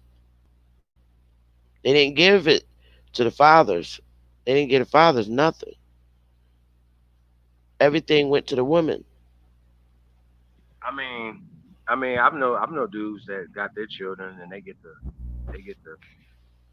stuff. It's rare, Yeah, you know they what I'm get the. saying? Yeah, it's rare. Most mothers stay with their children. You know what I'm saying? Right. That's They rare. take custody of their kids, but for the most part, when the welfare system was created, they gave the woman the power to be head of household by granting her welfare benefits for her and the children, because they saw that so many black men, back during that time, a lot of black men were fighting in the war and they came home and they started drinking and you know and had issues from the shell shock. I don't know what Vietnam did to men back then, those wars, but when they came back, the families just started breaking away because the men were drinking, the drinking more and more to fight their problems. And it and and the government saw that black men, you know when they were working and were getting money, that they weren't taking care of their families. They were going out getting drunk with their buddies and wasn't taking care of home. But it took a white woman to bring that issue up, because it started happening with them first. It started happening to white women first. And they went and voiced their opinions to the government. And that's how the welfare system started, really. Be honest with you. And the child support and all that. White women. But it did serious harm on our community, the welfare system, and it still does today. Section 8 benefits, the harm that is done on our community is like something crazy. I mean, I know women that have Section 8 and they could get 40-hour jobs, but they literally tell their bosses, "You can't give me a raise, because if you do, they're going to cut my Section 8 benefits and I'm going to have to pay more for rent." Isn't that sad, Chief? Chief? I'm gonna tell you something that's even sadder than that, Sister Betty. I know people who purposely violate parole to go back to prison because they could accumulate more money in jail, right, to send to their family than being out in the streets working a job, or even can get a job because they got felonies and stuff. You see what I'm saying? So they say, well, shit, I might as well violate, go back to jail and make a couple more $1,000 or whatever, or depending on if they hustling and got that locked down. You know what I mean? So I know people like that. That I'm thinking myself like, I'd rather be old Skid Row and free. But think about it. You know what I mean? Like if you really need to provide for your family, be, for this particular person, being locked up was a better option. So he just violated parole, just smoked some weed or whatever, and violated parole, go back to prison. He can't get a job out in the streets. I think that's crazy. I But think that's they the master how systemic. to survive in that system too. They Okay, well, we master need a better system. We need a better exact system. exactly. That's it. We need a better system, y'all. Yes, Um, we do. if there is there needs to be situations where people are these systems are uplifting people as opposed to of enslaving people. You know what I'm saying? And that's the difference, man. No, we're not putting up with that, y'all. Once again, it's up to us to change it. It's not. We can't wait on somebody to do it. That's the problem.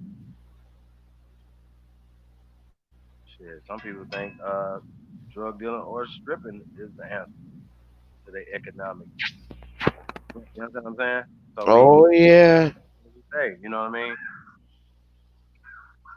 Shit, Pfizer and all these other pharmaceutical companies are the biggest drug dealers and kill way more people every year, every month, every hour than any drug dealer ever.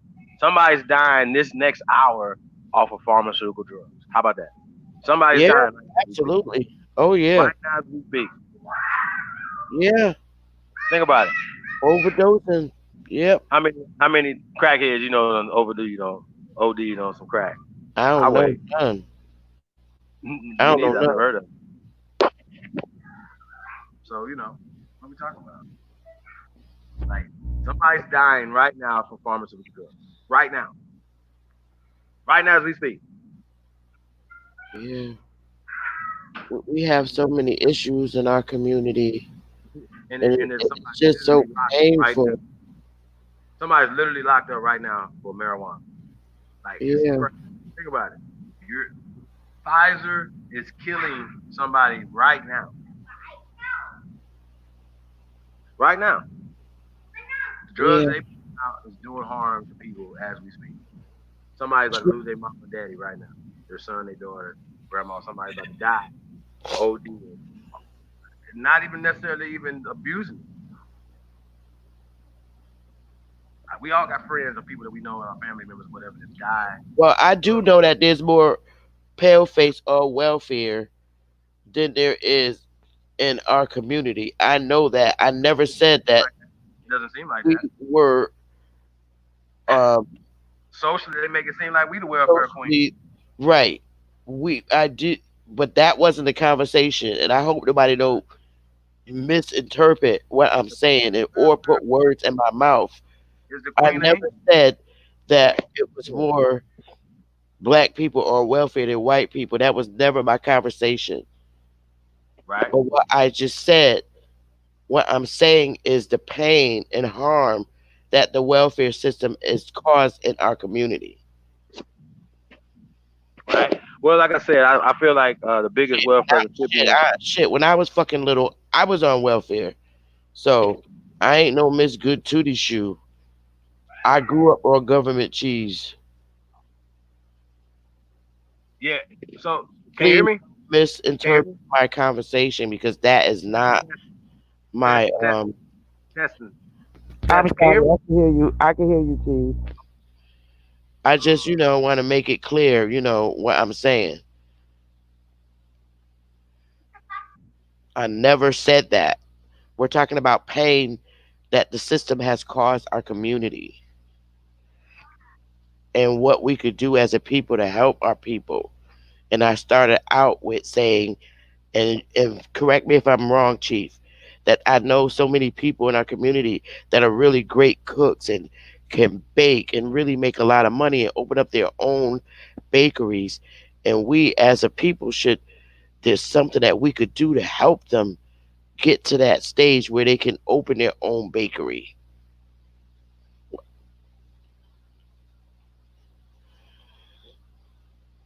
So I don't know.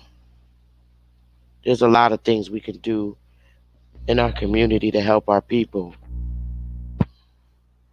but talking about it ain't certainly is not certainly gonna help it. I don't know, Chief. What you think? Well, I think we definitely got to talk about it. If we don't have a conversation, we're never gonna, you know, never gonna talk about it. Everybody got their experiences, you know, and what they've seen. You know what I mean? And once again, you know, there, there's a there's a way. You know, like I said, all this is everything has a solution. It really do. Like I'm still trying to figure out why don't we connect it to the identity crisis that we're under. That's what we're saying. The way we treat each other, the way we treat our women, the way we treat our children, right? Y'all know like the type, like we know, oh, like some families are, have resources, right? But they don't push that. I don't know. We all. I don't know. We just. I don't. I don't know why we hurt each other the way we do. Why we feel we have to hurt each other. I don't know why we can't love each other. know. Well, I don't know. I guess it's because everybody has different views. They share different lenses. Some people with one track mind. I don't know. I don't know. But I know one thing. It doesn't profit me anything to hurt my people. I get nothing out of it. Nothing. well, I don't think it's that serious. I mean, like I said, I think the conversations, you, like we are the solution to the problem, right? But they say that the poison is in the antidote. The poison is in the antidote, right? Did I say that right? Or the poison, right? Anyway, right? That you need to get the poison to create the antidote, right? What's the antidote to our identity crisis? Now, if y'all say it's identifying as more, right? We examine that, break all that down. And if that works for you, guess what? It works for you. If it's Christian, whatever, whatever, we break all that down, whatever, right? Indian, break all that down, right? You know what I'm saying? Um, I tend to, like I said, I like American. I like Aboriginal American. I like First American for social, political, economic power. Something that we all can rally around, and we don't have to argue about it. About how you. Oh, I want to be a Christian. I want to be a Moor. I want to be this. I want to be that. You know what I'm saying? We don't look at it like that. We got a Asian market. They got Filipinos that come in there. Japanese that's gonna come in there. They understand that they all have a common goal, and that is to take resources and power from you here on your land. Y'all like that's the real thing. This is not a fake thing. So I think we got to stop playing and really get on the ball about building amongst each other and stop being upset about somebody calling themselves a Moor, Indian, Christian, Hebrew, whatever, man. You know what I'm saying? These terminologies literally are causing issues amongst our people. I'm still trying to figure out where did we go wrong as a people. Do you know where we could have went wrong as a people? How did we lose our power? What happened? I mean, it goes back to Dr. Claude Anderson, right? He was saying that when niggas got the opportunity to hold hands and go to school and eat in restaurants, they can go to Cracker Barrel now, nigga. Oh, they was like, oh shit, I go to Cracker Barrel now, and we ain't gonna go over here to Tyrone's kitchen no more, or Aunt Fanny made like everything just went down. Like in the last We just stopped 50, 60 supporting each years. other. That's it. That's all. That's it. We supposed to be in these positions of what's the guru Jerry Jones, right? We supposed to be in those positions that we own America's team. That's what America's supposed to look like. That's how I feel about it, yo. We gotta work hard to where we this is our shit, man. Period. Ted Turner, nah, we supposed to be owning that. See, people don't, not you. You want to go work for them. We not speaking the same. We don't have the same conversation. We don't even have the same aspiration. I don't aspire to go work for nobody. We don't aspire to be on YouTube forever. Like, oh, we can't wait for they to kick us off and then we got to go do something. Nah, man, we got to start plotting. So we say, okay, we're gonna do our own thing. And guess what? It needs the support of the people. We had 1 million subscribers. Just 1 million. That's not even a large percentage of us, right? Just supporting anything, right? Subscribe to whatever. So a million, right? Working together in one block. Then, matter of fact, you probably don't even need that many of us. Hitler said it'd take 10,000 of us to rule the world. But can you imagine just 1 million of us say, you know what, Cardi B, how many subscribers Cardi B got on YouTube? 57 million? It's people that got double her amount. Like Kylie Jenner or something like it. She got like 170 million subscribers. How,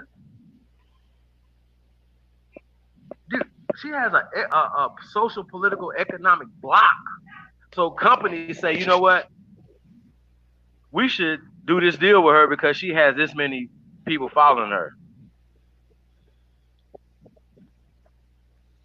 Just But the fact that she got these people that their say, you know what, image. I like her. I'm gonna subscribe to what she's doing, and then whether she's just a Miley billionaire. Cyrus. Not Miley Cyrus too. She probably got about 70 million or something. You know what I'm saying? Like I was talking Like about that. Look at what Kylie they're. Jenner. Yeah, Look at Cardi what B, they're Kylie Jenner. into. These people, huh? But look at what they're into. Their image. Their under their image is ugly. Under their image is every kind of life you can think of.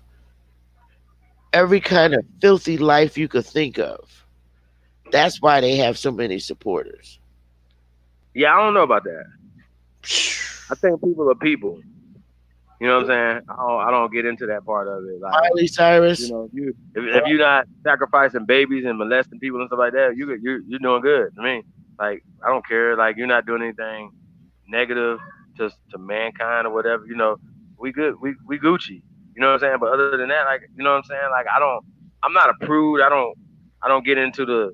You know what I'm saying? Like if people are. Some people think people that smoke weed, you're of the devil. You smoking dope. Oh, that's a You know what I'm lie. saying? But no, I'm just saying though. So that's what people think. So just levels of consciousness. They'll say, man, they're gonna go take some pills, some Vicodin or something like that or whatever, as opposed to getting some CBD or some cannabis or something. You see what I'm saying? So it's just the level of because they seen the Bear commercials, they seen the Pfizer commercials, they seen these commercials, so they say, oh shit, but this is let's take these right here. Oops, oh, you're dead now, or you got to take another pill because you're having a side effect from this pill. Then the side you got to take another pill because of the side effect from this one. Oh, but somebody just got locked up because he got caught with a quarter ounce of Do you healing. think Jay Z and Beyonce and um, folks in that line of life are good role models for our people?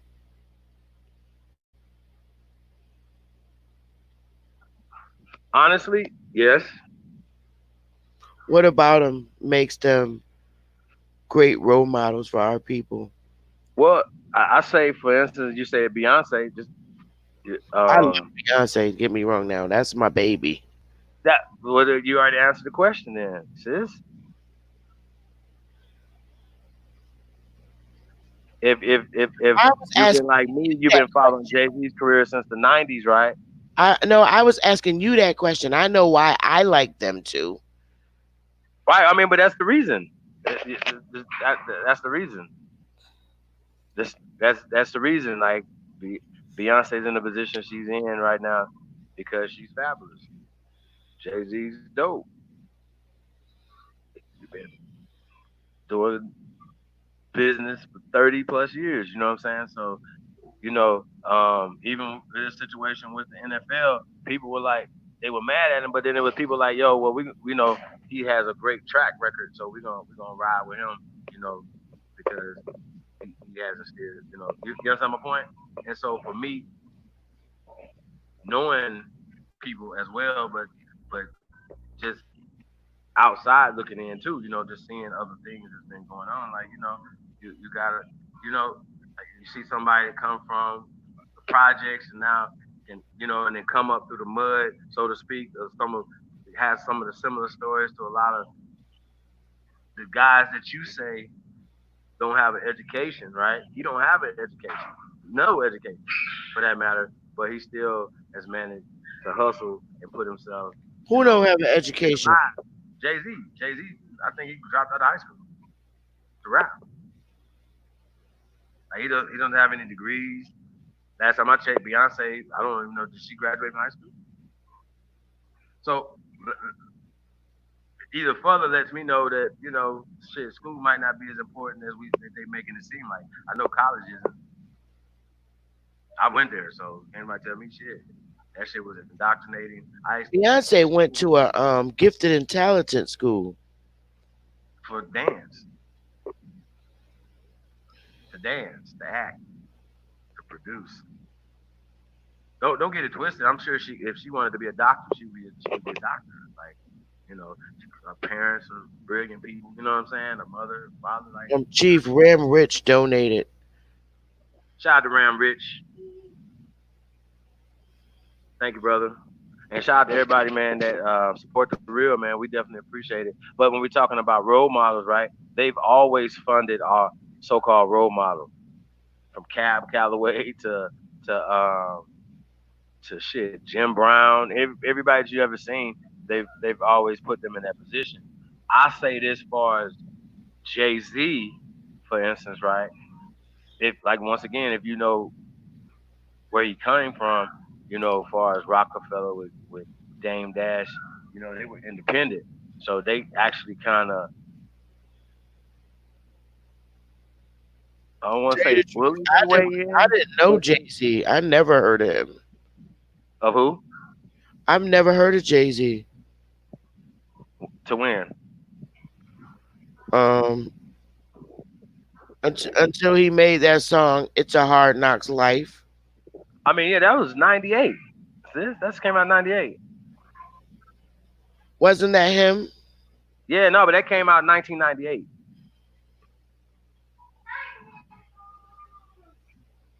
Wow, he goes back that far. That's what I'm trying to tell you. Like, some people hadn't heard him until Tupac uh, made a But I diss still record. didn't know who he was. I would hear the song, but I never knew who he was. Right. So my only thing, like I said, it always goes back to intent and what people are doing. Like, you know what I'm saying? So I just kind of, if just like everybody else, you can sit back and watch. You know, he's I mean, he puts other copper colored men in position to make money. I don't see anything wrong with that. And No, I empower don't them, either. you know what I'm saying?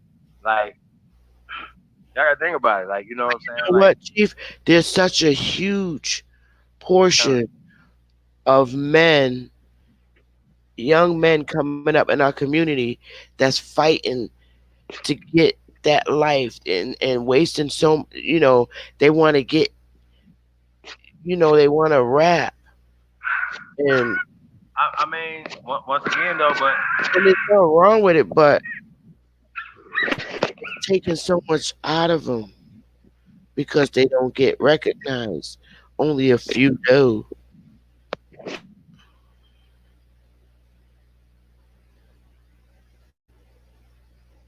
and they rather they want to rap I and mean, you can rap and work at the plant, rap and be a doctor, go to school, like, you know what I'm saying, like, yeah. that's not nothing, you know what I'm saying, or whatever. And as you can tell, once again, I'm in the business, so I've seen them come and go. I've seen motherfuckers come with talent. I've seen people come without talent. It's not really about the talent. So I've seen guys that wasn't as good, got good, right? Got So great. Big Busy want to know Through how it old became I a am. business. No, what I'm saying though, says it's a business. So you could be garbage as long as you handle your business. You could be successful, right? Imagine, like, Gucci Man and Jay-Z are making millions of dollars. You know what I'm saying, or whatever. But would you be successful if you did $70,000 a year? Yes. Rapper. If you was a rapper, you was making $70,000 a year, right? Well, maybe not in New York, $70,000. You can get that. You know what I'm saying? 70,000 a No, year right, is but I'm saying though, like 100,000, 200,000, 150,000, or whatever, right? So it's a business. So it's just like anything else. Um, uh, um. So I think that's the difference. If you see somebody doing it as a hobby, it's different than somebody that's investing in his business. You know what I'm saying? That's a difference. Some people are amateurs, right? You're in your basement, or you being an amateur, right? But guess what? If you was a rapper and you got a job and on the weekend you go out and you rap it, you do shows and you be at the club and stuff like that. You got people doing this all the time. Like, they still can do their music, but you know they I they mean, they we putting it, got some 30-year-olds niggas ain't still rapping on trying to, Tuesday. still You know trying to what I'm saying? They chase ain't the doing rapper shows on to be Tuesday, huh? discovered. We got 30-year-old young strong brothers still trying to get a record deal or a deal or a contract. I mean, you don't have to have a contract to be a professional artist, right? A Long rapper. as you, They long as you they can go down to your local tavern and somebody pay you to perform, right? See what I'm saying? yeah, You they could be could do having that. twenty I mean, thousand motherfucking Facebook friends or Instagram followers or whatever, right? You're a rapper, but you can't get nobody to show up at the club. See what I'm saying? There's something that you got. There's something that you're not doing that you should be doing. So it's a business, and now they like, and now but I mean, don't you I think, know Chief, if I've you're heard of 30 years rappers old that and are you can't get successful, nobody but to I've never show even heard. Huh? I'm But sorry. Chief, don't you think if you're 30 years old and you can't get nobody to come and see you perform, I mean, how what is it going to Some people take for haven't even you? put themselves in a position though, sister, for somebody to see them perform. It's business. You know what I'm saying? Like it's business. A perfect example, right? Like some people have their cousins or somebody that manage them, right? But the key thing is you got somebody that's managing. You got somebody that's making phone calls. Somebody that's putting profiles together. That's getting you on things. Investing certain dollars into. You got to invest in your business. So now some people are talented enough that people say, you know what? I'm gonna invest in you. But guess what? If somebody is investing in you, that means that they actually own what the music, certain things they're putting out and whatever, they own it. So a person like Jay Z came in and changed the game as a CEO. I think he was like one of the first rappers slash CEOs. Nobody ever. Now you got all these damn rappers was running around with button up shirts. This how cold this nigga was with button up shirts, talking about they was CEO of company. I remember it like it was yesterday. I'm like, damn, it's crazy. And they was walking around. They would come into the club, whatever. And all these niggas got fake couplings on, the button-up shirts and shit. And I'm like, yo, this is literally crazy. But that's how influential this brother is to the culture, American culture, right? So now where he now presidents and people or whatever are mentioning him and need to be his friend, that's power. We gotta support that. We gotta support more of that. Y'all, you know what I'm saying? And he don't present himself in a feminine way. You know what I'm saying? Like got an empress on his arm, the ultimate empress, an American Aborigine empress, right? Come on, y'all. Like we gotta applaud that. And he tell you I got the baddest chicken again. When you hear that, he repping, she repping for all of us. That's how that works. So yeah, I salute that. So that's why I say that. You know what I'm saying? He Like said we Two got Chains was 38 when he got his deal. word, word. I I can't. mean, like, hey, Uh, hey, hey, Two he did. Chains. I think he had a deal before that though, but no, when he blew up though to get to where he two chained, yeah, he changed it up a little bit. But yo, hey, I know. Shout out to Medusa. She was in her But 50s. She the still. people that's wealthy, the people that made money off of hip hop, some you I don't know. Some people that made money off of hip hop shouldn't have made no damn money. Like Flavor Flav ass. I don't know if he made money because he was just very unfortunate looking. Because he definitely didn't rap. He just came out and shook his head with a big clock on his chest. I And then mean, he but got nah. See, that's what I'm saying. See, says yeah, you're not a hip hop head. That's cool. no, it's not. But okay, what That's songs cool. did Flavor Flav make? Well, okay, This okay. man So ended up getting a reality show. let me break it down. See, hip hop is just not about a rapper. Actually, when the actual culture was started, it was literally about b-boys, right? Shut up. No, because you got DJs. Like sometimes people just forget that DJs are like cornerstone. Shout out to all my DJs out there, or the cornerstone DJs slash producers. You know what I'm saying? Of hip hop, the What was MC Flavor Flav, Chief? Flavor Flav was is has to go down in history. Him and Spliff Star as the two best hype men ever of hip hop, which is still an extension of the MC, right? Because guess what? As an MC, your job is to hype, keep the crowd hyped up, right? That accompany the music. But Flavor Flav not only was great at doing that, but he was great at accompanying Chuck D, like coming through with that what he had. You know what I'm saying? The energy that he brought to the table. You know what I'm saying? Shout out to Professor Griff too. You know what I'm saying? What they brought to the table, it all kind of just worked out. You know what I'm saying? So now when we say about Flavor Flav, he still wouldn't be relevant if he didn't have that. He wasn't bringing something. He's definitely not doing off his looks, as you say, right? So he has to have something else that people see that's interesting, which is his personality, in which he has a great personality though.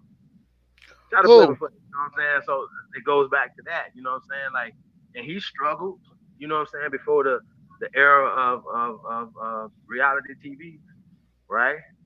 He was struggling, y'all. Like rap, he wasn't like he had no albums out like that or whatever. They wasn't, you know what I mean? He wasn't making a bunch of money off hip hop. So he was one of the ones that took his career to the next level, or his image or whatever, his likeness to the next level. And some people might say, really just being himself. I know, but I'm just trying to understand. None of us can get hoops without getting with having a bag. You know what I'm saying? He had hoops, delicious. Think about that. New York, he couldn't get them without having a personality, having this show. Sis. I'm not gonna say I probably get delicious hoops, but you know what Now, I'm saying? people Yeah, like Dougie Fresh, he was good. huh? Dougie Fresh, I don't know. he did the thing with his mouth. Yeah, I know what you're talking about. I'm saying I don't know that part. I don't judge, you know, dudes. But uh, you know, who knows? But um, no, Dougie Fresh. Come on, you gotta know Dougie Fresh. He was a No, bad I dude. definitely, I absolutely know who Dougie Fresh is. I'm not talking about that. I'm talking about you asking me, about his looks, and I was saying, yeah, I couldn't really actually comment on that. Um, And then we have our comedians. They make good money, right? depend on who you are. Some comedians Yeah. make $100 a show. But guess what? They You make go how tell, much a show? yeah, like that's nothing. Like go make $100 for a show as a comedian. Not no That's money. all they get. You got some comedians don't make nothing. They just happy to get to the open mic. You Wait, got wait, some wait, wait, wait, wait. yeah. Kevin Hart. You mean to tell me? He started out dirt poor. Right, Dirt. I do know that, but I mean, a Kevin Hart show. You mean to tell me he only makes $100 a show? Not Kevin Hart. Kevin Hart, when he first started out, he was making less than $100 per show. Kevin Hart is now in a position where he's producing, and now he's the guy. His name is at the bottom of the check. You know what I'm saying? Kevin Hart's put himself in a great position. Like he's on from Eddie Murphy level now, getting money. You know what I'm saying? Hmm. And his whole team is his partners they grew up with. He's putting all them on, and they all right with him, and they get credited. You know what I'm saying? Certain things like that. So yeah, so that's why people be mad because he got a team. All his partners that grew up with him is all right with him and doing stuff. But they all getting money together. And they got his back when he on the road. So he got 10 partners with him. You know what I'm saying? So I look at that. I'm like, Kevin, that's dope. Our people are just born talented. I don't care whether it's singing, dancing, cooking, making clothes. We got we we we are the people. I don't think nobody can do anything better than us. I just don't understand how we got to this position though. Is what I say. I'm Exactly. saying. We How did it get to this everything. position? Even as nurses, we're the best nurses. in the hospital. Most people that's in the hospital, they want a black. I'm not gonna say that word again. Black. They want a copper colored nurse helping them.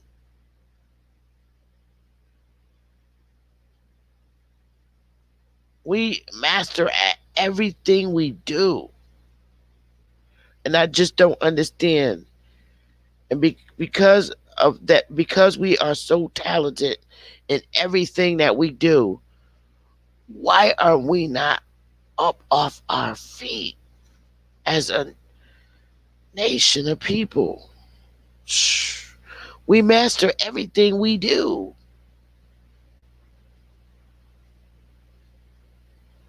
Yeah, link in the chat room. Yeah, somebody want to come on and rap about this thing. We want to get into. I don't like. I still want to talk about this identity crisis, y'all.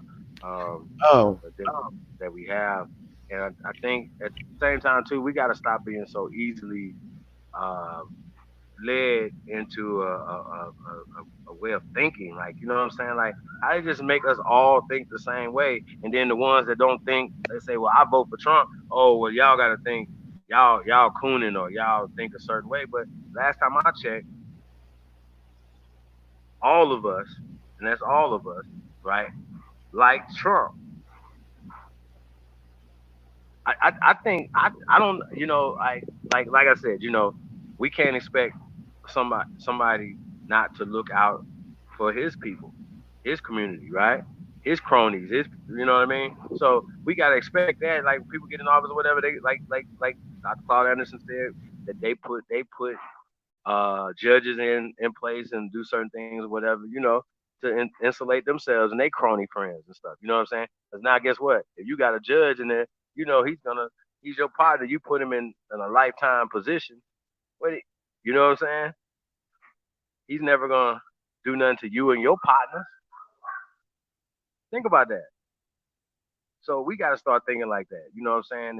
And getting judges and getting judges appointed, and you know, getting certain politicians.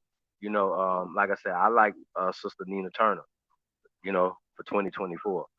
Um, I like Mayor Asia Brown. She should be the governor, Asia Brown of California. You know what I'm saying? And eventually could be into, you know what I mean? Like, I like Deval Patrick. I do. As a politician, I thought he should have been president actually before Barack. But who am I? I don't know. He was a governor of a major state, Massachusetts, and Massachusetts was what did they have, like health care and everybody was doing great. Oh,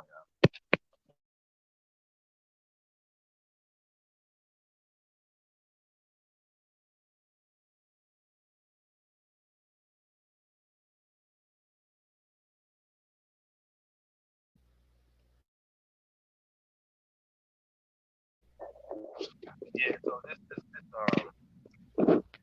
identity crisis that we have, though, like I said, I know rappers that put Trump in their name. You know what I'm saying? Niggas have made songs about Trump, and before the "Fuck Donald Trump" song by Nipsey Hussle and YG, which once again that was their expression, that was their feelings, right? But I never heard the "Fuck Bill Clinton" songs. You know what I'm saying? I never heard them. It's like the Democrats somehow have captured 90+% of the American Aborigine vote. And I just think it's interesting that now people are really asking real questions, regardless whether you kill a Mike or Vet Carnell or whatever. When you start pressing these people and you asking them, okay, well, what are y'all gonna do for us? Because we put together a nice little block of 50, 60,000, 80,000, 100,000, a million people, and we feel a certain type of way, and we can just put this, we can sway things the way we want to sway them, right? That's what you're supposed to be doing. So, we start talking power. Power comes in numbers. Strength comes in numbers, y'all. You know what I mean? So we talking identity, we talking certain things or whatever. We got to start attaching ourselves to power. That's all I can say on that. I know. Yeah, let me put this in here.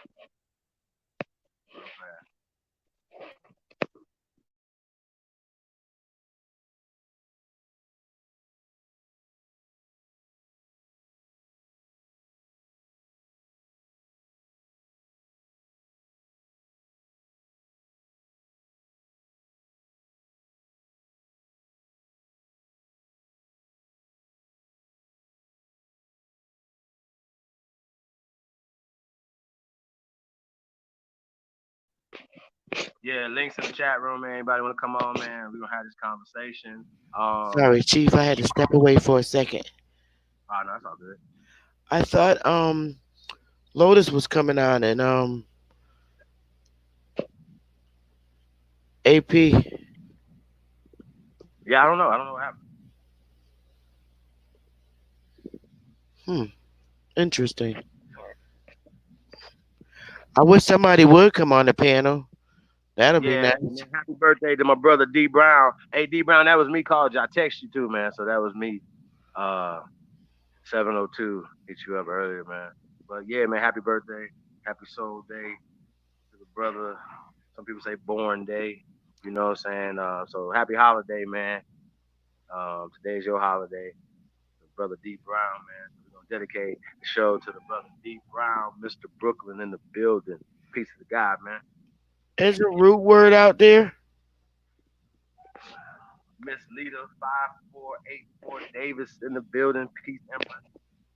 We got 8 Lion in the building.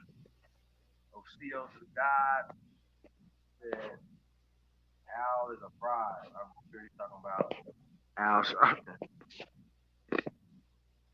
I mean, Al Sharpton's so cold, y'all. This nigga, I seen him like they was asking, they was pressing him about being a snitch, right? He said, "Well, I didn't look at myself as being a snitch. I was just I think he said I was just cooperating, like some dumb shit. Like I was like, ah. He one of them type of motherfuckers. I can say, well, no, I wasn't snitching, but I was telling, like, you know what I mean? And you'll be like, oh, okay, he wasn't snitching. What? Like, motherfucker, that's telling. Like, you, like, come on, y'all. Like that. No, no. That just lets you know, y'all, like what niggas value and how shit go, man. Like this, niggas. This is what it is, man. Like for real, for real. This is what it is. Like, I heard at the Breakfast Club. Shout out to the Breakfast Club. If it's true, they turned down the interview with 6ix9ine. That's pretty dope. You know, but guess what? They don't own the station. So if the owners say, look, check this out, 6ix9ine's company, right, spends a lot of money with us, okay, to not only play his records when he gets out, right, or before he gets out, right, the actual Jewish guy that actually owns 6ix9ine, and they were just using the, the the brothers, right, and the gang stuff to validate him. Y'all follow me? We check. We clear. Everybody clear? Like so, the actual people that's making money off 6ix9ine wasn't the guys that everybody thought was making money. He was. They was just working for the actual Jewish guy that actually owns and funds 6ix9ine. So he was gonna tell from go. Like they don't care about. It. They was using everybody, setting everybody up from go. Okay, so they was already dispendable. Now when he gets out, he's gonna need more people like to protect him. So now they will be able to have the money because they know they can make the money off him and his likeness, his image and stuff. So they're gonna put the money up to have protection, police, all type of stuff protecting this kid. So right now back to the radio station, Hot 97, Ebro and probably the same say the same thing. Ebro is the music director. He's like up there, right? He puts the music on, right?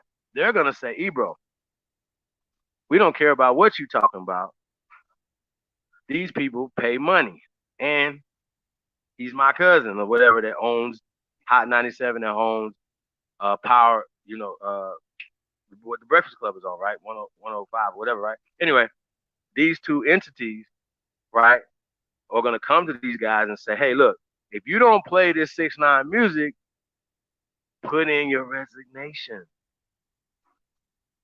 Because the next host that we put into this Breakfast Club or this slot, Ebro, right, in the morning with Rosenberg, right? If you don't play these songs, if you don't interview this kid who's gonna give us these views, who's gonna get, they already paid for him to come on these shows. They're already gonna put him in the arenas. He's already gonna sell this shit out. They're already gonna do that. The key is, right, who are you? Because the kids, the people that are going to support that, right? They don't care about that. They don't care about. I'm listening to this like I heard people say, but they kids don't care about whether or not he's snitching or not. Right. Well, that's because you didn't raise your children right. See what I'm saying? You didn't put certain type of morals and values in them from go from little. Hey, no tattling, for instance, right? And if you're a part of something or whatever, what I'm saying. Then y'all follow me? So people gonna say, well, man, they was trying to kill him. They gonna make every excuse there is and they're gonna make the 6ix9ine mute the movie, the Danny Hernandez story, and motherfuckers gonna be like, oh yeah, it's cool, yeah, whatever, right? And he's gonna be home next year, right? Probably this year, 2020, right? So check it out. Now go back, look at AR. Everybody say real one. Him and his crew ain't tell he gets 20 years. Daniel Hernandez got 2 years, right? And he's already done probably over a year, right? And plus with good time and halfway house, he's gonna be out in 2020. Y'all follow me? So anyway, um, AR now 20 years. When he gets home, his rap career is over. Nobody's gonna fund the 50s, maybe even 60-year rapper, right? At that particular time. He's not selling out arenas, even though Drake said his name and stuff like that or whatever, right? You see what I'm saying? Like when we talk about what's real versus what's real is Danny Hernandez cooperated, and everybody else in his case, including Shotty, cooperated to get 50. He got 15 years. He cooperated. I know people say, well, he talking about, he cooperated. He didn't go to trial and get 15 years. He took the plea. That means that he cooperated. Okay, and maybe whatever level that he did, whatever, but still, to some level, he still cooperated with for them to give him 15 years, right? But this guy got 2 years, whatever. He's gonna be on the streets next year. He's gonna be making millions of dollars for these Jewish people. They don't care about that part or whatever because they was setting it up in the first place. These Shadium and these Male Matrix and all these guys was expendable in the first place. The only problem was they just didn't feed enough wolves. That's why they started the inner beefing and stuff like that or whatever. They didn't put enough money in the right places, and they was just doing dumb shit in the streets. And this guy was telling on everybody. Like nobody would have.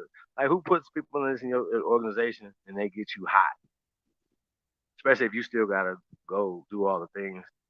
You know what I'm saying? Oh, we were just rapping now. We just rapping about the shit. We don't sell drugs no more. They would these niggas was still doing a gang banging and talking about violating people and all that sort of thing, getting caught on tapes and stuff. That's come on, bro. They didn't know about the hip hop police, especially in New York. If you're the hottest thing coming out of New York, you know that the hip hop police is following you. So that had to be a setup from go, y'all. This dude probably on some island somewhere chilling, getting ready for his tour or shit. You know what I'm saying? So yeah, it's happening. It's happening. I'm not supporting none of it, but it's going to happen, regardless of what we saying. So they trying to definitely indoctrinate the children into being some suckers, some busters, man. So yeah, Chop Cherokee in the building. Got Empress Colbert in the building. We got Mr. Mohawk. Peace to all the emperors, man. I miss everybody. I be so. That's right. Hyena Chief is in the building. CEO. We got Miss Renee Thomas in the building. Peace Empress. Kiowanis, the origine. That new one. Shout out to Kiowanis, man. Miss Sylvia Williams in the building. Peace Empress. 114 Lincoln. Oseo said we gotta be our own leaders. That's right.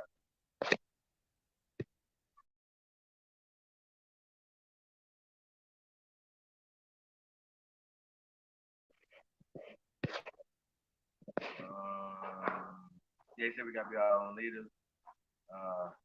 Seeing leaders die for the cause, and we get back doing the same shit. That's right. I agree with that. We got Miss Lily Orchard in the building. If nobody want to come on yet? Okay.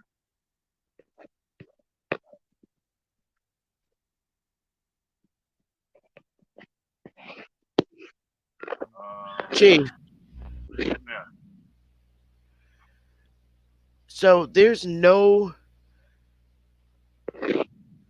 documentation or anything that's written as to what went on in this landmass Prior to 1492, there's nothing.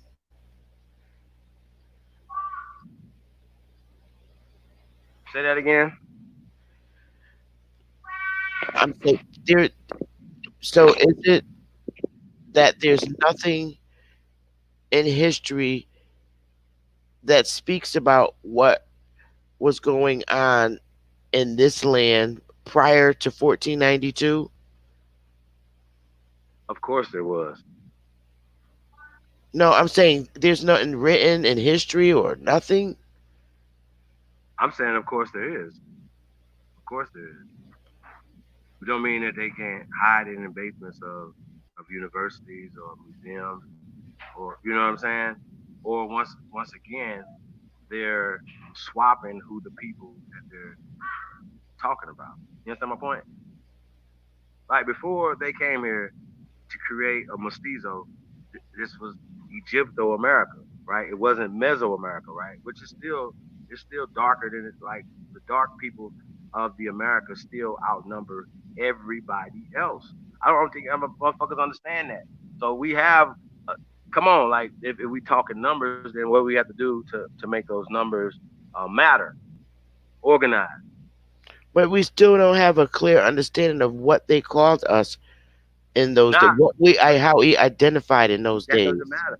None of that matters what we was called back in the past. Obviously, it only matters what we're identifying to right now today. And I say True. American. You see what I'm saying? If I was Nicaraguan, you know what I'm saying? I'm gonna attach myself to whatever that's gonna give me power in Nicaragua, right? It wouldn't be American, right? Because we're Americans. That's what gives us power in Nicaragua, in Colombia, or anywhere else is that we're American. We just need to start using it and stop being so slow, right? And oh, that's only for the white man. The white man's the only one that can go open up restaurants and chains in America as well as anywhere else on the planet. Yeah, we are lazy. Wake up and get to work. Stop making excuses. See what I'm saying? We're lazy and we're cowards. Period. Sorry. Motherfuckers can feel however they want to So feel. what's We'll your make all these excuses to not to do anything with each other based off of what somebody's calling themselves. So it don't matter what we yeah, called ourselves yeah, yeah, 2,000 that's years true. ago, right? Because at the end of the day, these people have came here and start categorizing people and start putting people in certain boxes. What we're saying Yeah. is, don't put yourself in a box that don't benefit you. Matter of fact, don't even put yourself in a box at all. You know what I'm saying? Be the Hmm. motherfucker that put motherfuckers in boxes. Like, so we gotta stop letting people just dictate everything. We let them dictate the air, the water we breathe, like everything. We gotta stop it. What hospitals, what schools, how we teach our people, how many shots they gotta get. Like, come on, is real? You somebody telling you what to do with your children? Somebody telling you what to do with your wife and husband and children? Yeah, yeah. You don't tell me nothing. I'm not going. I'm not doing nothing. Nothing that y'all say. Nothing. Nothing. Damn, I don't understand why that's hard to understand. Everybody can't be capitulating ass little niggas. Some of us gotta stand strong. Some of us gotta push the hard line. This is the hard line. We're not fucking with that. We don't fuck with you.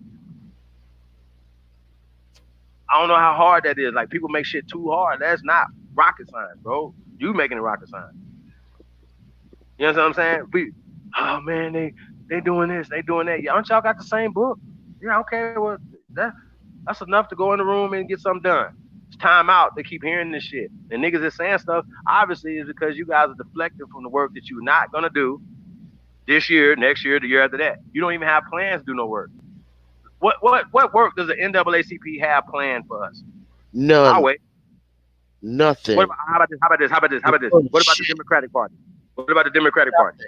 They're the ones why we are in the situation we're in now. No, you mean to tell me that the Democratic plan don't have no plans for niggas? No, they Huh? do not. They No. ain't got a plan. Really? Yeah, they got plans, all right. They got plans. They always have plans for us. You understand my point though? How we are so 90+ percent Democrat, but they don't have a plan for it. I don't even know why we stay in How, the how do we Democratic support the Party. NAACP? Everybody that's brown should leave the NAACP right now. Come join the First American Council. set, set up branches in your city. Fuck what they talk about. That's what we doing, y'all. I don't care what y'all talking about. Y'all can feel what y'all you want to feel. What you gonna do? What you gonna do? What you're gonna do is you're gonna get sued, fucked up, beat up, stomped out, all type of shit. That's what's gonna happen to you. So I just like I move around. I wouldn't even fuck around. I'm cool. Like you feel me? This is what's gonna happen to you. Seriously. Because we come in peace and we come in to build. So if somebody's coming to get in the way, I'm like, well, you're ultra violating. So we're gonna violate you. See how that work? So I'm just warning people. I don't care. Like y'all be talking. I'm like, they talking. They just talking. They ain't got nothing. They can't stop shit. What you gonna do? What you gonna do? I still think Why that we should assemble and snitch go to on whatever? I Washington. don't know what you're gonna snitch on, but we're not doing anything but uplifting our people I, and pushing peace and I prosperity. say Yeah, we what's should. this? Mm, I still say we should assemble and go protest outside the in that White House as a people and say, look, this shit is over. We got These Chief people. Wahoo in the building. Sis. Oh wow, somebody came in. Hey, we got Seeker of the Truth in the building. Peace, sis. We got Miss Judy Carey in the. Peace. Who else we got in the building? Um, the Aboriginal Smiths in the building. We got. I missed nobody. Hey, we got my favorite girl, 24 in the building. That I remember Al Sharpton said that he did, did he? I mean, it was crazy. I was sitting there like I had just seen it like a clip. Somebody played it like a couple weeks ago, and I seen it again. I'm like, damn. I'm looking around like, is this real? And you know what they do? They give him a show on MSNBC. Hey, look, his ratings is terrible. Ain't nobody. I said this again. Is nobody coming out and said, man, did y'all hear what Al Sharpton said last night or yesterday? Where ain't nobody did a show on Al Sharpton or nothing. I ain't seen nobody say, man, Al Sharpton said this last night, or he interviewed Dr. Claude Anderson. He did this, he did that. He ain't did shit. It's terrible, man. It's terrible. Terrible. And these niggas been around for 80 years and ain't talking about producing nothing for nobody. And niggas got a nerve to have something to say. I be like, yo, y'all need to go talk to all these niggas first. Go talk to your pastor. Go talk to everybody else that ain't did shit for you. And they ain't talk about doing nothing for you or your family. I think it's crazy as fuck to be questioning people that's sincere and really coming to the table with something. I think it's crazy. We got Pete Parker in the building, Pete Empress, shout out to Round Rich, Chief Esquire brought up Dominique Firm. Okay, Round Rich, what was you talking about in that firm, bro? You want to talk about that? Hey, Chief Wahoo, you in the building?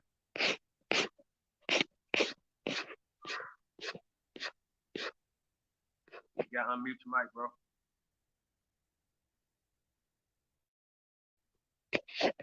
Hey, Chief Wahoo.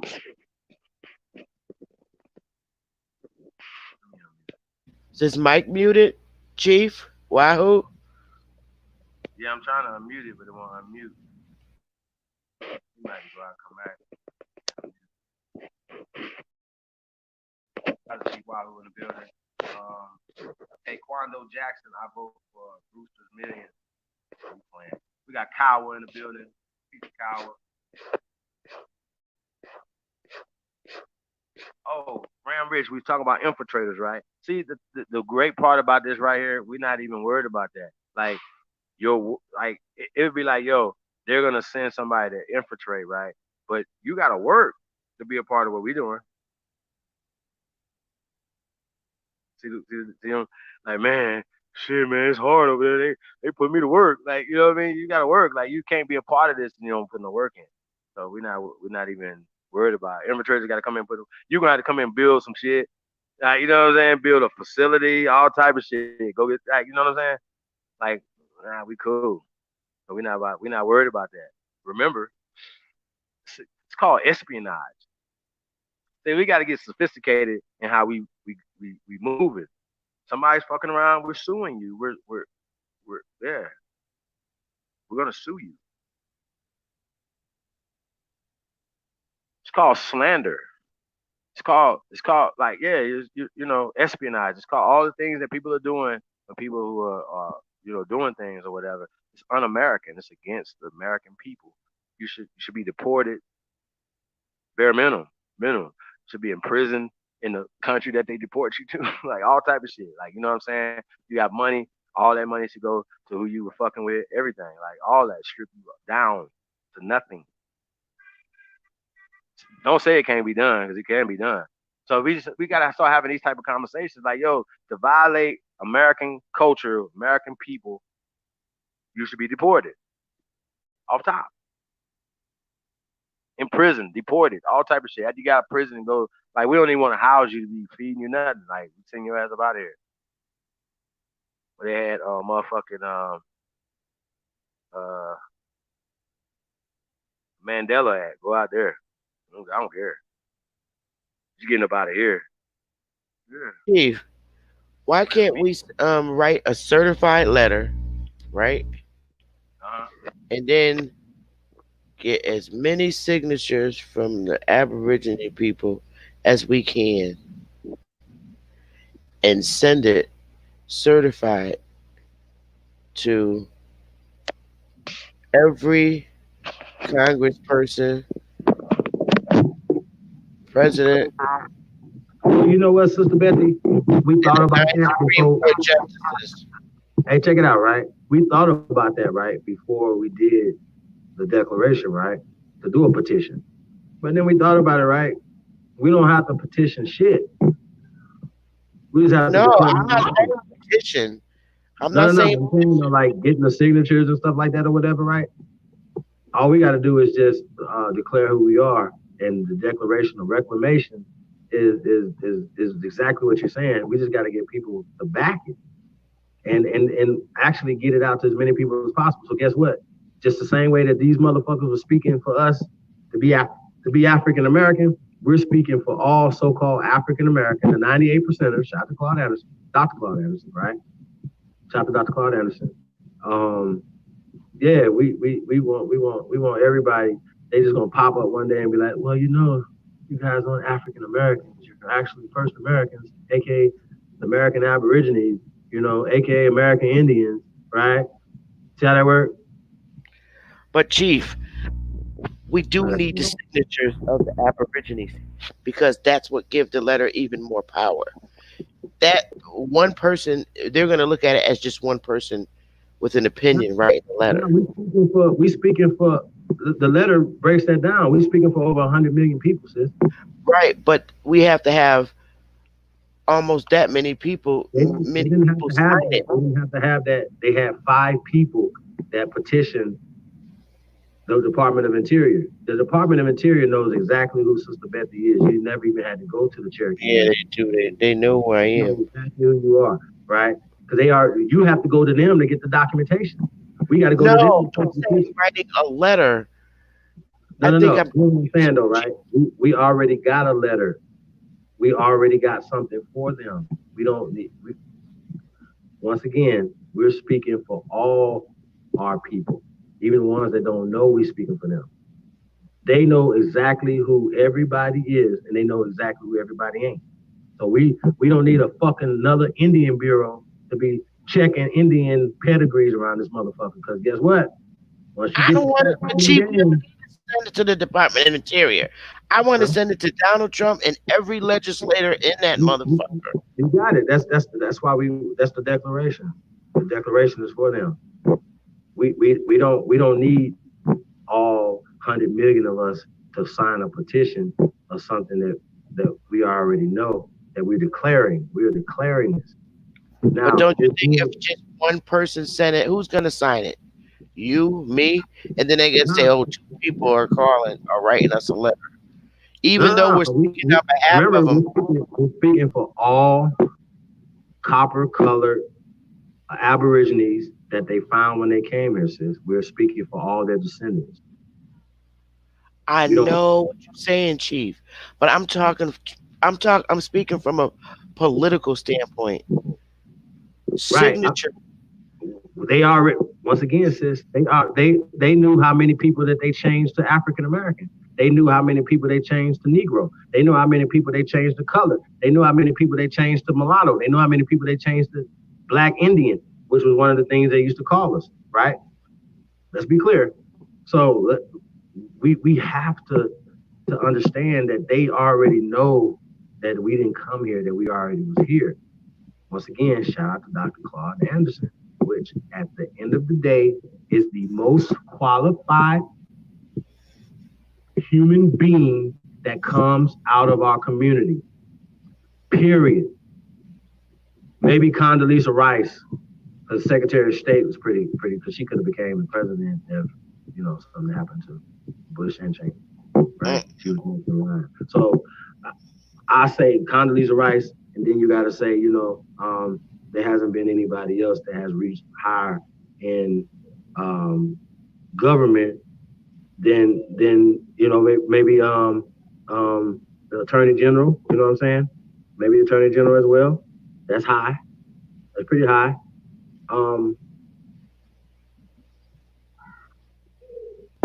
Yeah, I don't know, sis. I don't know. Well, I think try, but we need to have a meeting so we could get the letter going and report back to the people. How soon do you think we can get the letter out? The declaration. I'm speaking a letter and both. We're gonna have Declaration is already ready. It's already written. The letter's already written. So can we send it certified? Absolutely. Okay. Absolutely. We need to if we need to write it down or whatever the case may be, we gotta, what I'm saying, or whatever the case may be. But the key was to get it in as many inboxes as possible that's gonna read it. So okay. We could email it. I could do that. I could email it and send it certified to every congressperson, both Democrat and Republican and independents. And not only when you email it, send it certified too. It's going to cost money.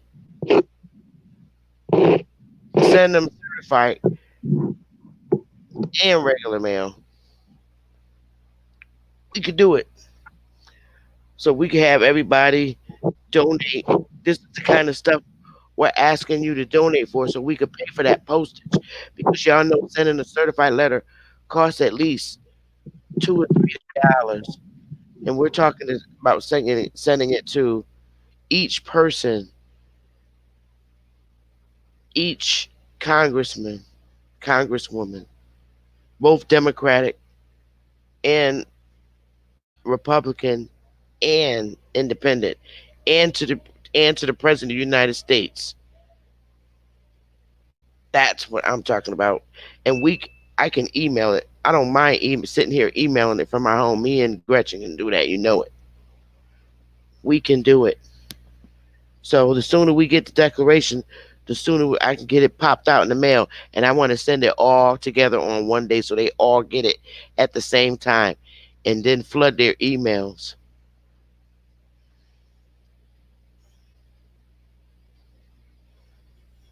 But what we can also do, you know what else we did?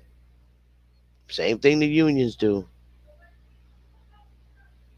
We could also give aboriginals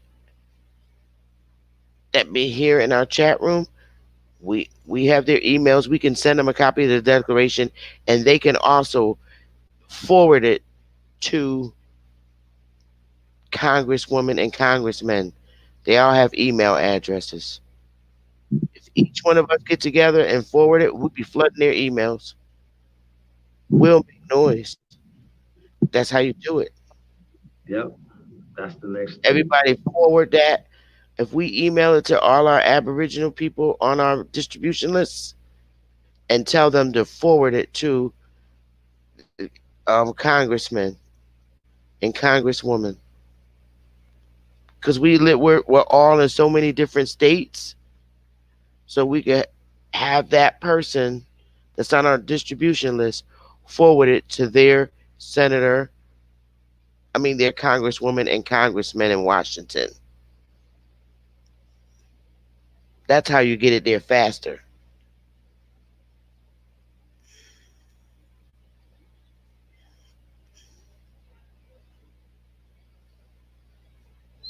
Well, She said they're gonna call I, us I freshman. wanted, I wanted to, I wanted to say, I'm involved in politics. You're involved in politics. We are a lot of us are involved in politics. You're adults, right? That means that you know governors. You might know some mayors. You might know some aldermen, so on and so forth, right? School board members, all this type of things. This is all politics, right? So, point being is the things that we're doing um, is bringing all these different people together, especially for the conference. You know what I'm saying? So you're gonna have politicians because guess what? It's an election season. So politicians are looking to get elected, so they're looking to attach themselves. Whatever. Once again, we have to be savvy enough to get something out of politicians, or to create, even just to create relationships with the politicians that can really make things happen for you. So yeah, really, it's really what it's about. It's not about being confrontational all the time. Sometimes we gotta just be a little bit more finesse. We gotta use a little bit more finesse and to get the things that we want to get. You know what I'm saying? If you have a copper color Aboriginal mayor in your town, I think you got a great start. Seriously, and we need to be really considering getting into these offices, mayors, governors, city councilmen. You know what I'm saying? Sheriff. We really need to get into these positions, y'all. So, what do you think about that, Sister Beth? I'm with it, but I still want to get that declaration out by email first. That's just never gonna leave my brain. I'm gonna keep pressuring you until you send me the declaration, and I'm gonna start emailing it and getting it out to the people on our distribution list and say, hey, forward this to your senator. And I all I need to know is what state they live in. I tell them who their senator is and who their congressmen and women representing them. So here, email it. Here's their. I'll even give them their email address and say email it to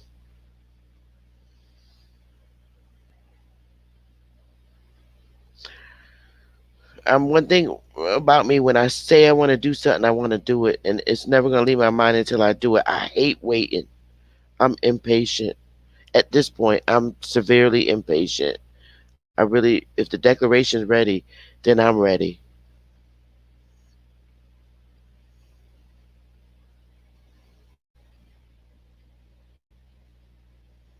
Hey, like when you click the link, right, that we put in the chat room to the council, you download the declaration. So everybody that did that should have the declaration to be able to. Okay. So on that note, if everybody have access to the declaration through the tribe, if it's on the tribe up page, which one? Which page is it on, Chief? No, it's its own page. It has its own page. Well, I'm gonna put the link in the chat room in a minute. Shout out to Sister Gretchen. I think she just checked in. But she could probably put it in there. If anybody got it, you can put it in there. I just asked that everybody that if you can click on that link and copy that link and save it to, save that link, and then when you get some free time, just find out who your congresswoman, congressman. I'm not talking local. I'm talking at the federal level where the president is, in Congress, the House and the Senate. Find out who your representative is in your state, and go to their website because they all have websites, and email that declaration to them. I'm gonna do it before I go to sleep. I'm emailing it.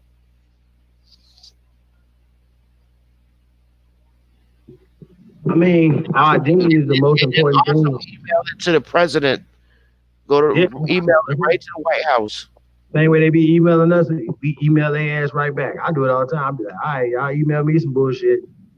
I'm sending it right back to you. If you could do that, Chief, put it in the chat room. I'm gonna do it tonight. All right. Try to send it to at least like 50 um congresswomen and congressmen.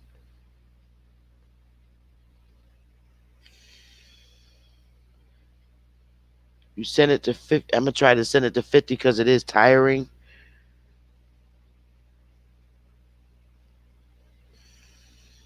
They'll have something nice to read in the morning when they get to work.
Yeah, man. Yep, I'm here. Can somebody come up on the piano? Be busy. Can you come up on the piano? Julie, can you come up on the piano?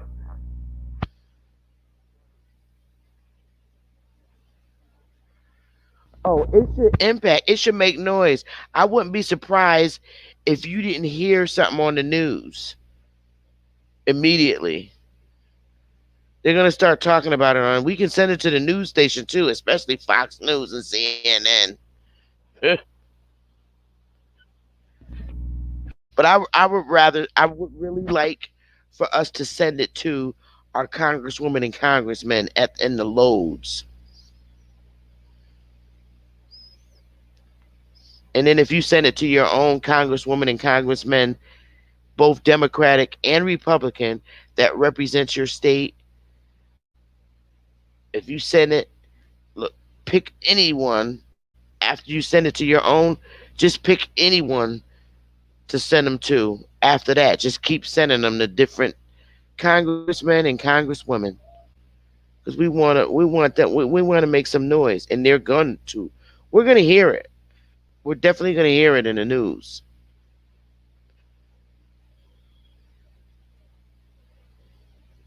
Definitely. If we send, I'm gonna send it to CNN and Fox News.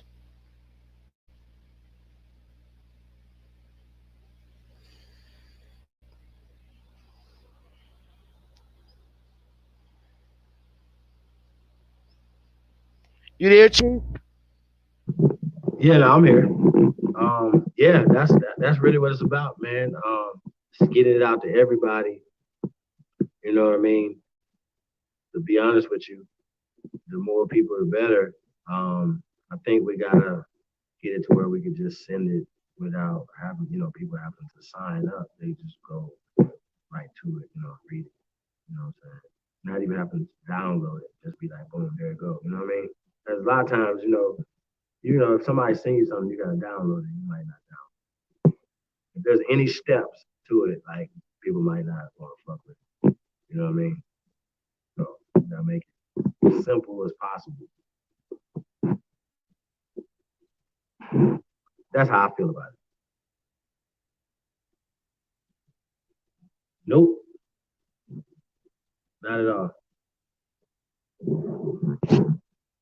That's exactly why it was written, Sister Betty. To get to everybody's email, everybody, anybody, any senators, any governors, any mayors, any dog catchers, anybody that got a face needs to see this. You know what I'm saying? And needs to know who we are. Period. Everybody. So that's what we on. So yeah, it's about uplifting, man. Everybody. Uh, um,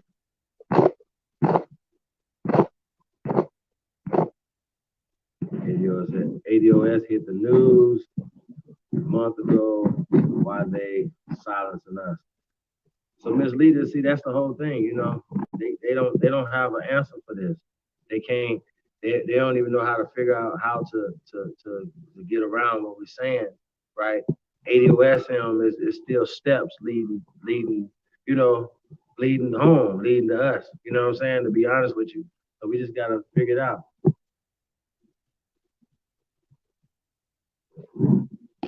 You know what I'm saying? Like it's getting crazy out here. Yeah, it is. We got to start making some noise. I mean, we all can't get to Washington right right away all together right now, but we damn sure can get them emails there. We ain't got to leave our bedrooms. You sit here and push some damn buttons, Social media, all of that, just get it and to then everybody.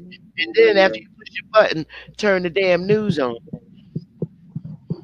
Yeah, hey, that's right, Mr. Aboriginal Smith. We got a fresh 365 days to get at them. Like That's right. it took a long time to get in this position, so we can't think it's gonna be an overnight thing. But just keep applying pressure. It's really what it is. Really, you just gotta keep doing it. Why would we hear it in the news? Be busy because as soon as something like that sparks, that's something that shakes the heavens. Uh oh, Mhm. I'm in trouble now. Libras and all. Y'all, I gotta be good now. Uh-oh, Libras. It ain't like that, sis. Okay, I'm just making sure. I'm scared Tadena gonna pop up. I was like, oh God, I'm getting off the channel. I'm leaving the chat room. Nah, it's all good. Peace and prosperity to the first American, as always. You know that's the mantra 2020. Peace and Hey, Nick, I prosperity. like that, man. I like that. I like that, bro. That's what's up. Yeah, I like that. You know what I'm saying? We have to change it up a little bit, man. Peace and prosperity, man. Yep. Hey, I like it. I like that, man. What's up with it, bro? How Yeah, you been? man, just chilling, man, at on the plantation sharecropping. Um, There you go. Bro, trying to the get it in by reality of any it is, means necessary. You dig? that's right, that's right. So the reality of it is, though, man, that what you're saying is so factual and so true, man. Um, but also the reality of it is that 200 years ago, for this so-called time period of so-called slavery, only less than 10% of people in general were in any type of servitude to anybody else. The system wouldn't have been able to uphold itself like it wouldn't be able to uphold itself right now today if you actually own people's bodies. Okay, that's not true. Like a person say, man, they own 400 slaves or they had 400 slaves or whatever working or whatever. I mean that they were working in that capacity. They could have been sharecropping. They could have been um, employed in any capacity. If you were in this time period and you were a person of color, they would have said you were a slave. If you were an apprentice, you had a master, right? If you were a servant, you had a master, right? If you were a student, you were you had a master, right? Right? The headmaster, the Facts. masters, you had a master. They are playing Right. word games with your black ass. Okay? And that's the problem that we have, and that we don't understand that, bro. So kind of break that down, man. When you say that you're on a plantation and just we breaking down slavery and debunking slavery. Honestly, really, that's what we're talking about. Because slavery, lazy slaves, is in our descriptive term of our people. You know what I'm saying? And I think we got to throw that term away. Um, I'm gonna ask you the question on top of that part, whatever. But ask you the question of, do you feel that we are lazy as a community, brother? Well, first question first. Just an explanation. It's like this, right? I am under the impression that when I am working for someone, that is basically under servitude. It's a contractual agreement, um, but I'm not the one that is in direction. I don't run the company, right? So I'm working for someone else. So that puts me in servitude pretty much. I mean, we really just talking about terminology. So I'm not under any illusion of what a damn job is. You know what I'm saying? If you working for someone, you working for someone. Even if you have some kind of mutual understanding, um, that doesn't negate the fact that you're still employed by someone, right? So there it is right there with that. Now, as far as just lazy situation, I look at it as more of a being disconnected. Um, it's a disconnect. A Depression? what's that? You mean depression? No, I said disconnect. You're No. disconnected. Can it also Yeah. be considered depression too? Well, I mean, it's a lot of different things, right? But basically, being disconnected is like the main problem. You know what I'm saying? Because when you're disconnected from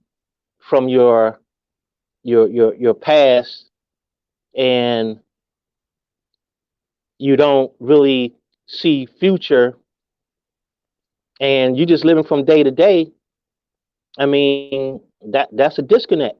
You know what I'm saying? So you can't even properly live because you're not even your mindset is not even whole.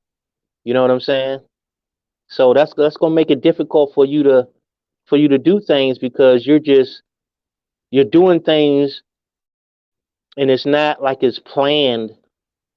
You're not planning to do things. You're just doing things as they come, as they appear to you, as they come to you.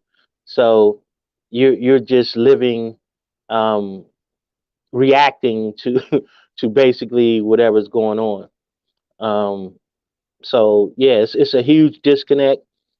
Um, there's a disconnect from leadership. There's a disconnect um, from responsibility, and that's one of the major ones. But it's not really laziness. It's kind of like that's part of the process of dumbing people down. You know what I'm saying? In a sense, and we've been dumbed down to not want to participate, and we're thinking, okay, if we don't participate in their system the way they're participating, then we're not going to do anything. You know what I'm saying? For some reason, people don't be thinking, well, why don't we just build our own shit? If I don't want to participate directly with them in that manner, whereas I'm the one that's being leveraged, then I need to be building my own shit so I can leverage them.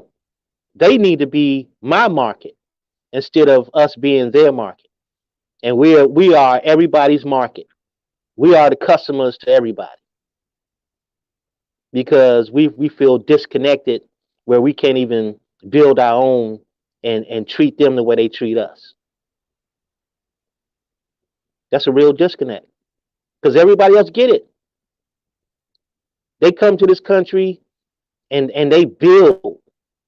You know what I'm saying? Now, like they trying to build for the future, but you got people here that don't even see the future.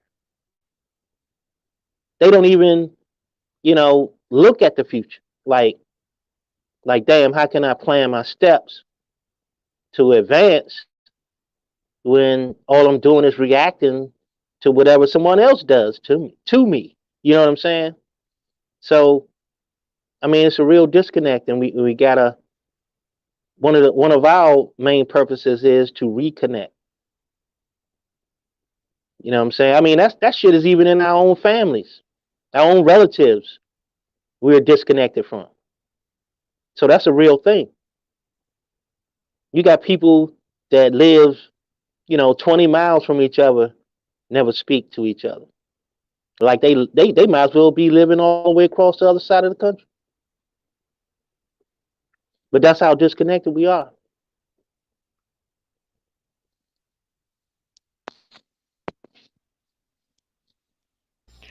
But yeah, y'all got A something lot. with that? Oh, I'm sorry, Chief. That is true. We are so disconnected from our immediate family members. But you know what? That's why Chief have this chat room, because if we can't connect with our family at the level that we're at now, that we've been enlightened to our original heritage through this YouTube channel, then we have to take on together in this chat room and be family, be the family like we want to be with our own family. We become family, we family. So we do things to fill a void of not being able to connect with our own family. We a family here on this channel, YouTube channel. We could fill them voids that's hurting us, because we can't connect with our own families, and we become family and work together. And then maybe later on, everybody will assemble and join in. But we could get it started. And as a family, I want to get that email out to them damn politicians up there in Washington. Oh yeah. On that note, Uh oh. no, no, we gonna have a discussion about that before you um make a move on that, because we want Okay. we want it we want it to be official. You know what I'm saying? So we gonna talk about that a little bit, because we have some plans for that. Um, how we want this to go, because you know this is all planned strategy, right?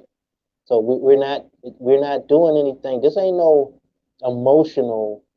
Uh, we're not making emotional moves. You understand what I'm saying, sister?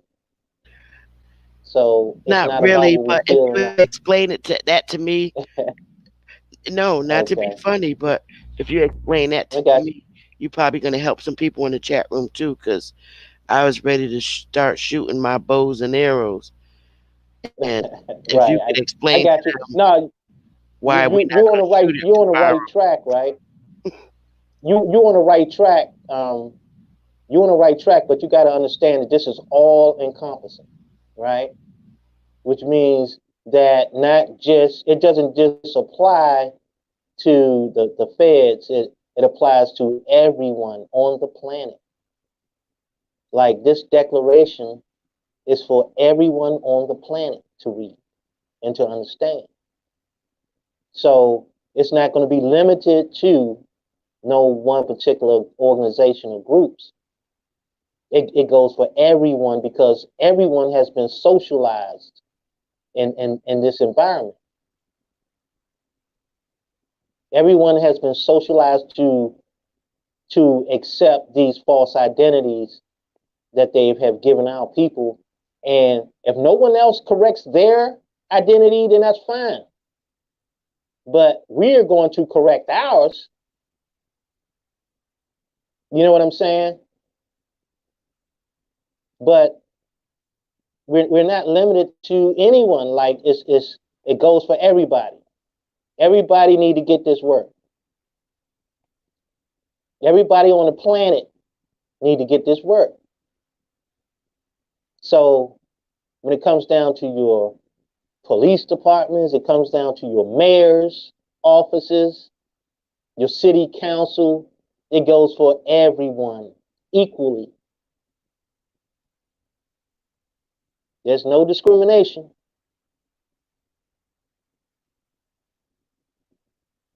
This is equal opportunity information that we're putting out to the world. But what I wanted to say to you, sis, is that like I said, this is psychological, political, legal. I mean, you got all these different constructs that's in place right now. And yes, the upper echelon of the government is going to get the information, but it also goes to all the way down to the very bottom. Politics start locally, right? Yeah, they So do, but my your experience. your city your city and state is just as needs to know this information and get this information more important than the damn feds need. You know what I'm saying? Because they are in direct contact with you. So you definitely have to make sure they understand. But the thing is that we're talking about a social political war. So it has to be done in that fashion. Now, this coming July will be the first anniversary of the Declaration of Reclamation. It'd be 1 year since we put this out. So you can't say that it's something that just started yesterday. You know what I'm saying? So this declaration has been out in the public for what, about 9 months or so, 6, 8 months, whatever. Um, so this is nothing new. They can't say that somebody just did this shit yesterday. So you want to be able to give it time out in the public so the public can absorb it, because the public has to be socialized in reverse. You know what I'm saying? The same way they socialize everybody, we have to use those social platforms to socialize our own information and agenda. So it's a big scope.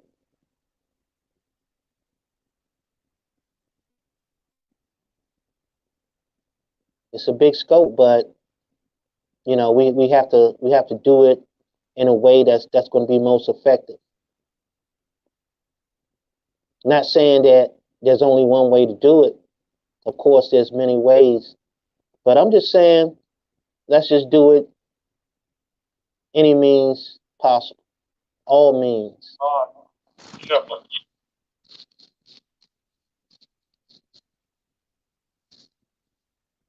I think everybody's on the same page. I think we're on the same page, Sister Betty. Everybody needs to see it, so absolutely, it's go time.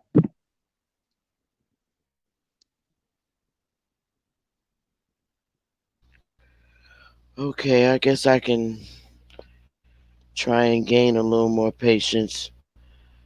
I I just know how these suckers operate because I've been in the political realm so long. 30 years is a long time. And I'll be patient.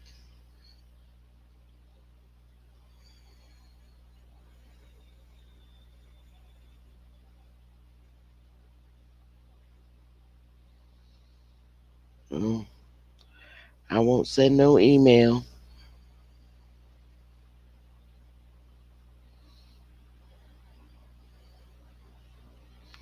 But Chief, I'm still a little bit confused with Lieberson when he says, oh, he disappeared. When Lieberson says that we should wait until we're solid. I don't understand what he means when he say that.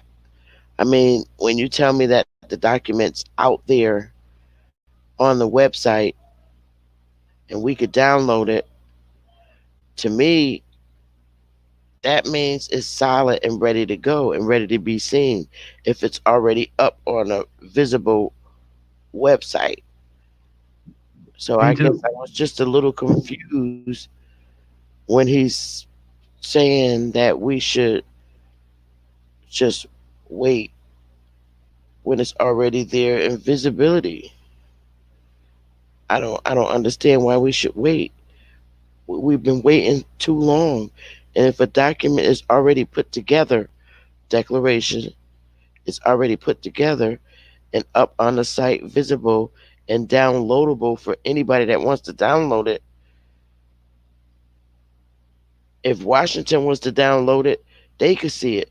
So I don't understand why we gotta wait. If everything is in it, what we want said in it, why are we waiting yet another day to do this? I mean, I could sit here tonight and just start emailing them to the Congress people. I don't understand. I just don't understand why we have to wait. Every I was time I gonna, turn I'm gonna be around, honest with you, though, sis. every Hold fucking time I turn around, we gotta fucking wait. We say go. All right, let's do this. Let's do this. The Libras. hold on, Libra's in. I'm Libra. She don't understand why she has to wait, and I was under the impression that it was ready to go too. So go ahead, bro. I mean, it's Libra. So what I Well, was saying was, it's up on the I, site. I, I got you, sis. I got you, sis. All right. Um, so what I'm saying is there, right? It's there and it's present, but like I say, it's a certain, it's something else that I need that I wanted to add to it, and before we make it an official, um, send it out officially to the people that you want to send it to, it's something I need to add to it in order to seal the deal. Um, that's it. You know what I mean? So, but this is also a living document. So, this is just the first draft, right? So it can be added to, um, and you know, I've sent it out to a lot of different people that I asked them did they want to add anything to it, um, and nothing. No one has put forth anything to add to it at this point. So it is practically ready, but it was just something else I need to add to it and make sure that when we send it off, you always got to look at all aspects. You know what I'm saying? So there's some things that I'm going to discuss with you about it, and before we send it off in that way, um, that we just want to make sure that everything is covered and clear. I mean that's all to it. But in the meantime, it was meant to be spreaded in a social manner. You know what I'm saying? Yes. And it's a reason. It's a reason for this, right? It's a reason that you spread things on a social level first, because the more people that is aware of something, then it's gonna not take people by surprise. You know what I'm saying? And they're gonna, and people can already have some sort of an understanding of what's going on.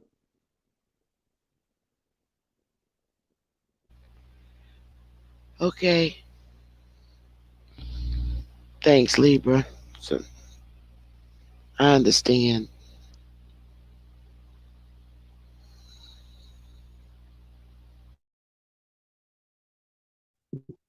Yeah.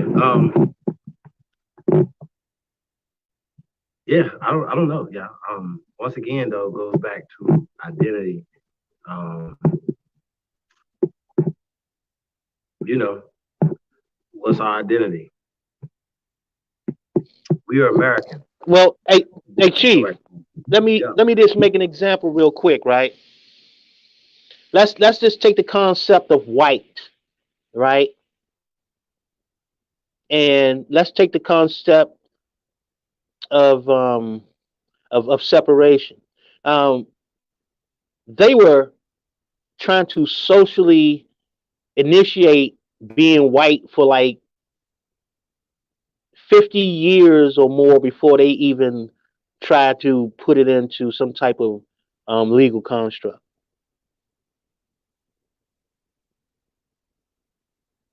because they were trying to get a social acceptance or social understanding before they can move forward.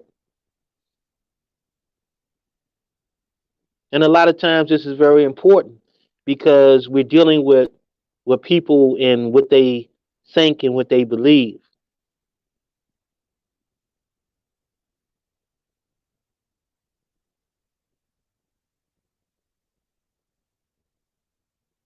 That's just the example I was trying to make.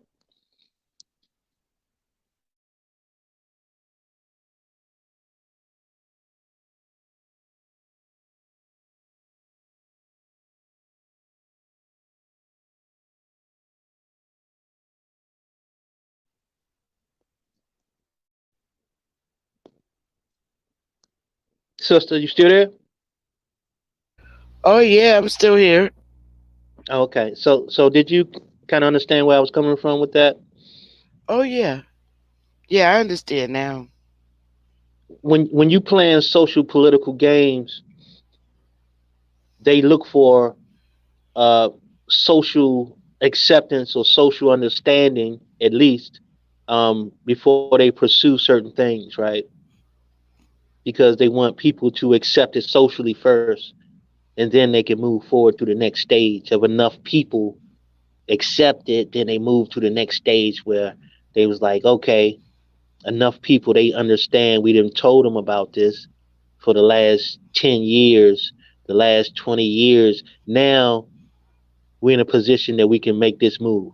And this is how things are done. They're not just done based off somebody felt like doing something today.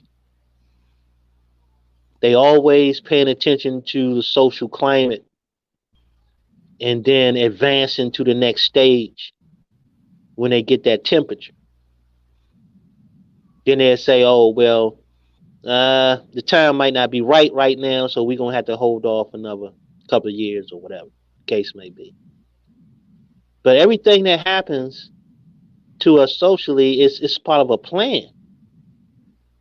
And a lot of times they might intend on doing something and can't do it at the time because it's not socially ready for them to do it at that particular time. And they might wait 50 years before they try to initiate it.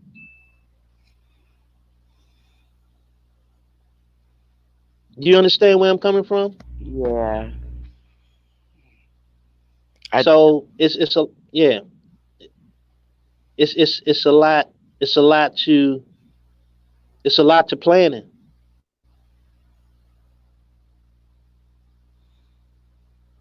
It's a lot to planning. It's not something that someone just woke up one day and say, you know what, we gonna write a civil rights bill. You know what I'm saying? yeah. And a lot of times when they do something for the first time, they don't even get the shit right, and then they have to do it again. Maybe 50 years later, 180 years later, they might have to do it again because they didn't get the shit right the first time. You know what I'm saying? Yes. So yeah, and a lot of that is planning. So we're playing chess out here. We're playing chess.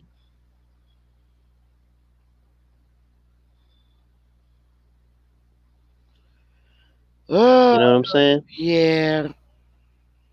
But don't be discouraged, sis. You're gonna be sending that off sooner than you think. You know what I'm saying? I don't want you to feel like you really waiting because really it ain't gonna be you're not gonna be waiting as much as you think. Okay. I just I just want you to have a clear understanding of what we're trying to accomplish. No, I do. Now that broke it down that way, I understand. I respect it too.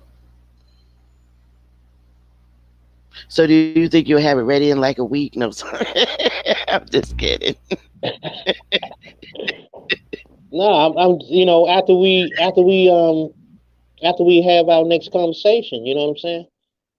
You'll be ready to go, but or at least we'll see um what we're going to do with it the next time we have our conversation. We're going to look at it and see what needs to be done, and we're gonna do something. But I Okay. like to have certain pieces in place when I do certain things. You know what I'm saying? Yep, I do. So that's basically it. I don't want people to think it's some willy nilly, you know what I'm saying, reckless thinking. Um, it's not about that. It's about really trying to get the maximum amount of bang for the buck. You know what I'm saying? Yes. So it has to be done strategically. It has to be done thoughtfully because there, we can't forget universal law. You know what I'm saying? Yep. To every action, there's a reaction. Um, so yeah, I mean, a lot of things have to be put into consideration when you step out there. And I want to make sure that I've considered as many things as possible. Of course, you can't cover every inch of ground, but you just want to make sure that you gave it um, a thorough thinking, and that you're not just moving on emotion. You're moving when you need to move. You're moving strategically because it's time to do that particular thing, but not based on emotion, but based on the analytics, based on the time and other factors. You know what I mean? Is it part of the 100-year plan? You know what I'm saying? Yeah. Because we got to be thinking, Um. yeah, we got to be thinking 50 to 100 years ahead. We can't, it's not about what's going to happen tomorrow. I'm not worried about tomorrow. I'm worried about 50 years from now, 25 years from now. That's what I'm looking at. Yeah. See what I'm saying? Mhm. So excuse me if I don't, get caught up in the day to day because I'm not thinking day to day.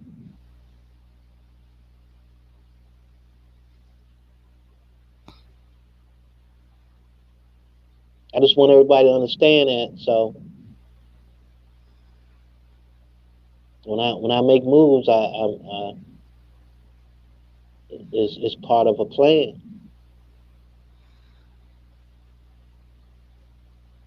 Okay.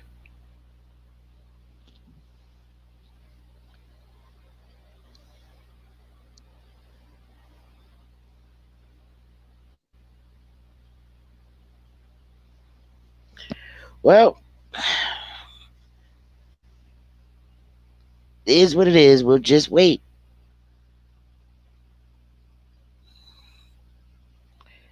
At least you know the people are assembled.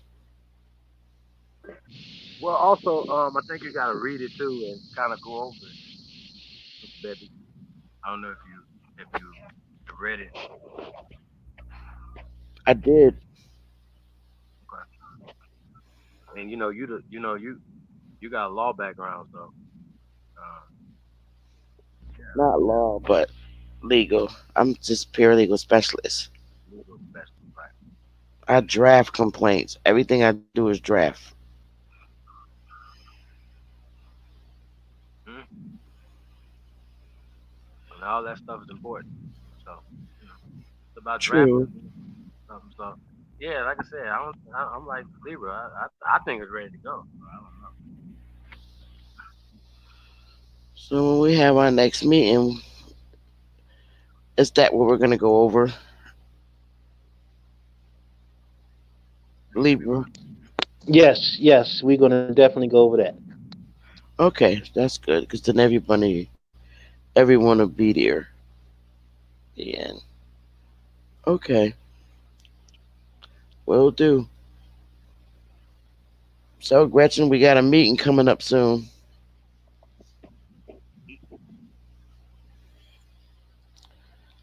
Chief, are we going into anything else in the chat? Um, I don't know. We talking identity. We got how in the business. What's up, nigga? Booying, Booyum. These special novels in the building. Peace. Yeah, man. Shout out to everybody, man. Tuned in. We definitely appreciate it. Um, like I said, man, like we definitely got to deal with this identity crisis, man. Um, that we have is I feel like it's the source of a lot of our issues that we're having. You know what I'm saying? We're socially being alienated away from power, and I think that's the problem that we're having. So we gotta get on it, man. We're gonna have to handle ourselves a little better and deal with each other differently. You know what I'm saying? So that's really what it's about. Um, I know we had talked about Trump versus Obama so far. A lot of us would say, even in the situation we're in right now with Trump being in office, right? That Trump is actually a better president um, than Obama. I definitely got to get. Sister Betty believes that. What about you, Lotus? I mean Libra. And what about the one for Obama, two for Trump?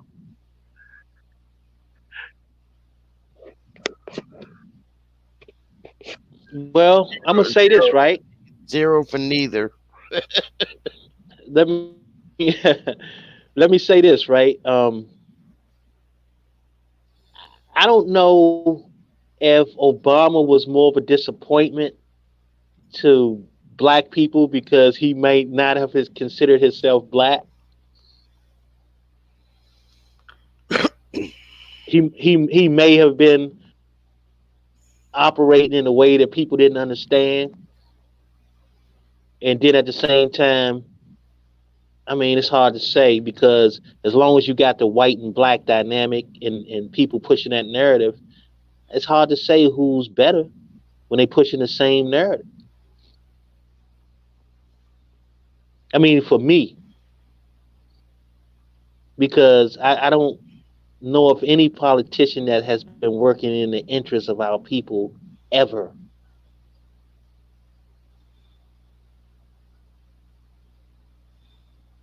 So maybe I may not be the right person to ask.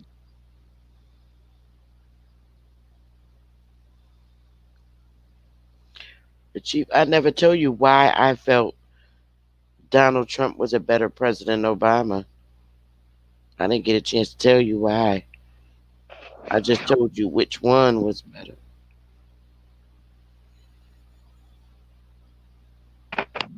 I said, yeah, I want to hear this. Well, for starters, and I'm going to be truthfully honest, when Obama came in office, I never, before he came in office, during the campaign time, I never knew anything about this man, and I'm keeping it truthfully real. I only voted for him because he was a black man. I didn't know nothing about him or his wife. Just the fact that he was a black man running for president is why I voted for him. I'm telling the truth. And I still don't know nothing about his life or his biography. Now, personally, I don't think that he was for our people, period. Whether he knows that we're Aboriginals or not, I don't think that he had anything on his agenda to help our people. And you can't say health care because that Obamacare is piece of shit. They have very cheap premiums but high deductible rates. That's where they get you at. And you got to spend so much money for health care before those benefits and coverages even kick in. So that was crappy. And I don't know why he fought so hard for that, knowing the conditions that we're already in, even prior to fighting for health care. He he did nothing, literally nothing for our community. As a brown skinned president, when we had that Newtown shooting in Connecticut, he flew his ass down here to see about these little white kids that got shot up by this crazy white kid, by these little white babies that got shot up in a school, Newtown school, elementary school.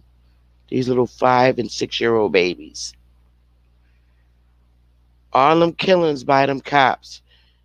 He ain't do a fucking thing. He said a few words here and there, but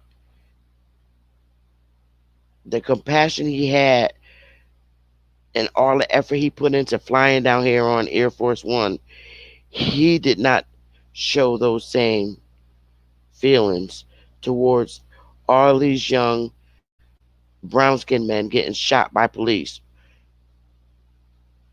one after the other. How many of them was it? Let me ask you this question, sister. And I'm glad you brought that up, right? So let me ask you this, because we always talk about making assumptions, right? Now, Well, when keep in these mind little he is African. His father's Kenyan, so no, he's no, not no. Let me African. ask you. Let me ask you the question, sis. Okay. I don't want you to get off base. Um, so here's the thing, right? Dealing with assumptions. Now, whenever they report these killings of these cop killing people, they report them as what? A cop killing a black person, right? True. Now, when they reported about these little kids, these little um, European kids getting shot or whatever, did they report it as white kids No, or did they just say kids? they said children. Right. So this is part of the problem because anything that's associated with this black shit, right? Is they gonna handle it a certain way because why? Because black is at the bottom of the social construct. They not gonna handle it any other way as long as it's being dealt with black. It's not gonna get handled no other way. They don't know no other way to handle black shit but to handle it like they always handle black shit. Now, on the other hand, with the other kids, they didn't say white.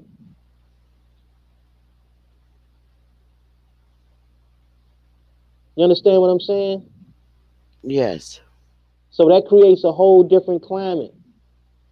They were just kids.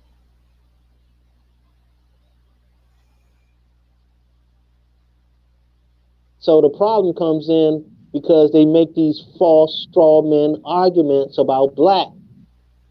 This is where the problem comes in.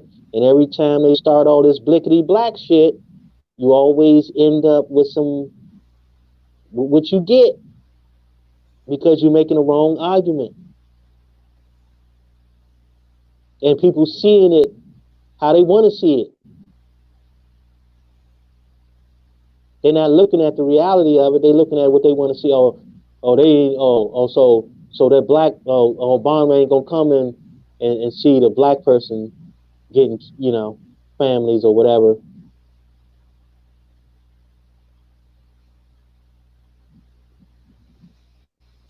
Hmm. You know what I'm saying? But it's I mean, like I say, I think people assuming that he was the first black president. Did he call himself black? I don't know. I never heard Obama call himself black. Well, he identifies as African American. Did he? Mm-mm. Yes. No, he didn't. No, he didn't. Not ever. Really? Not ever. I mean, he said it out his own mouth.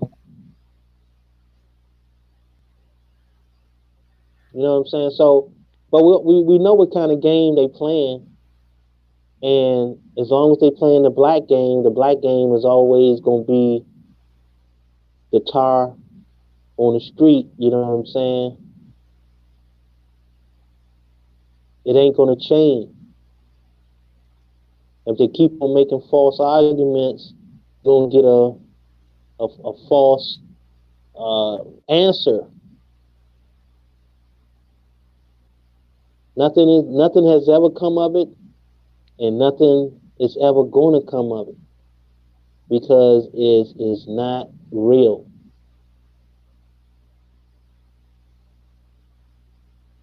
They can play with that shit all day. They love playing with that. Oh, you black? Oh yeah, yeah, we can play with that because we know you ain't gonna get shit. We know we only got to give you shit because you black. That's all they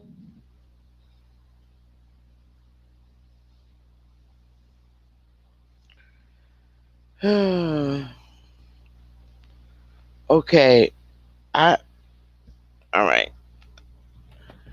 I don't know. Can you elaborate a little bit more on Lieberson statements?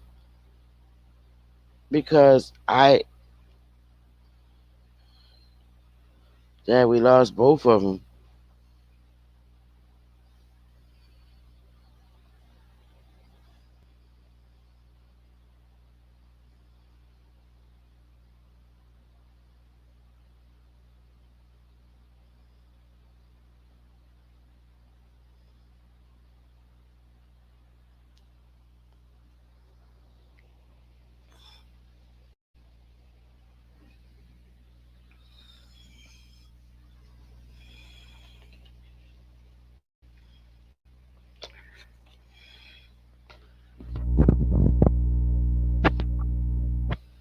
Lieberson Chief, can you hear me?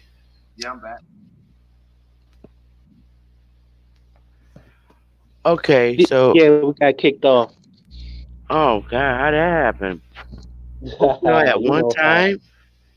you know how they do it. Well, I guess I don't know. I'm just okay. Chief asked me why how I felt about Obama. I explained, and I'm still not real clear on your response, Lieberson. I'm not really clear, but Okay, let me make this clear, sis. I'm gonna make it real clear for you. They okay, all are the same to me. they They are all all the are. same to me because they all pushing the same agenda. They all pushing the same narrative. They all working for the same people. Okay, They have never, in my opinion, have done anything to help our people since they stepped foot on our land.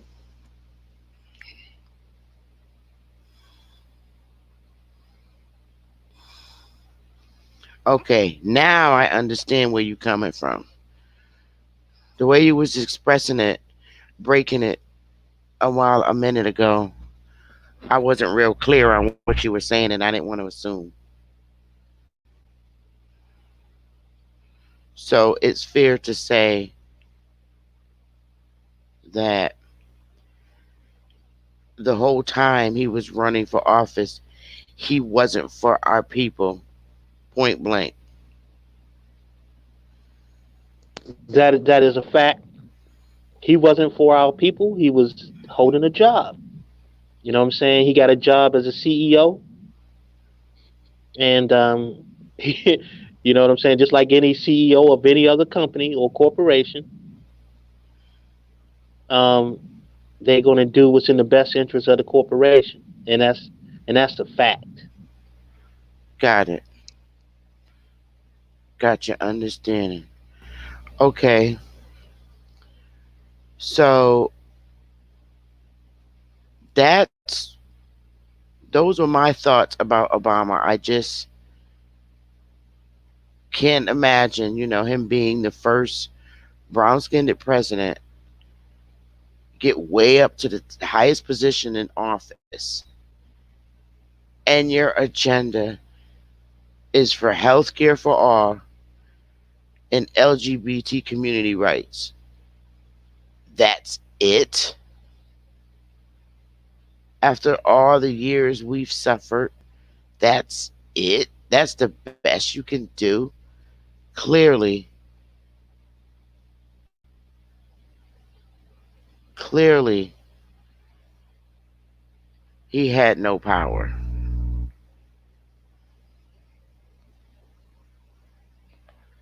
Um, on the other hand, Trump,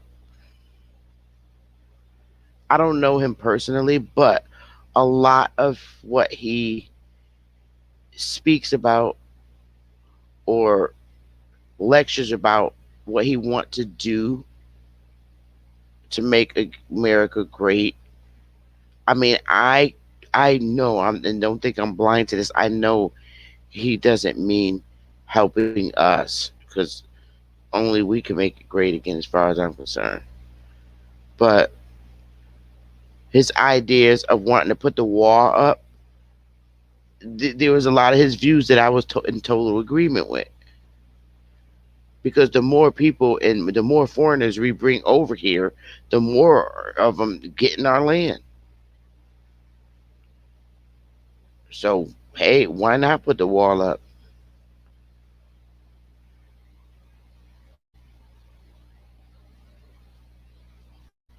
The Democrats want us to be on welfare. The Republicans want to open us up for jobs, give us jobs. So, I mean, I don't know. Perhaps none of them are for us. Well, see, here's the thing. Here's the thing, right, sister? I mean, the way this how you explained it, right? The Republicans want you to be their slave, and the Democrats want you to be dependent. You understand what I'm saying?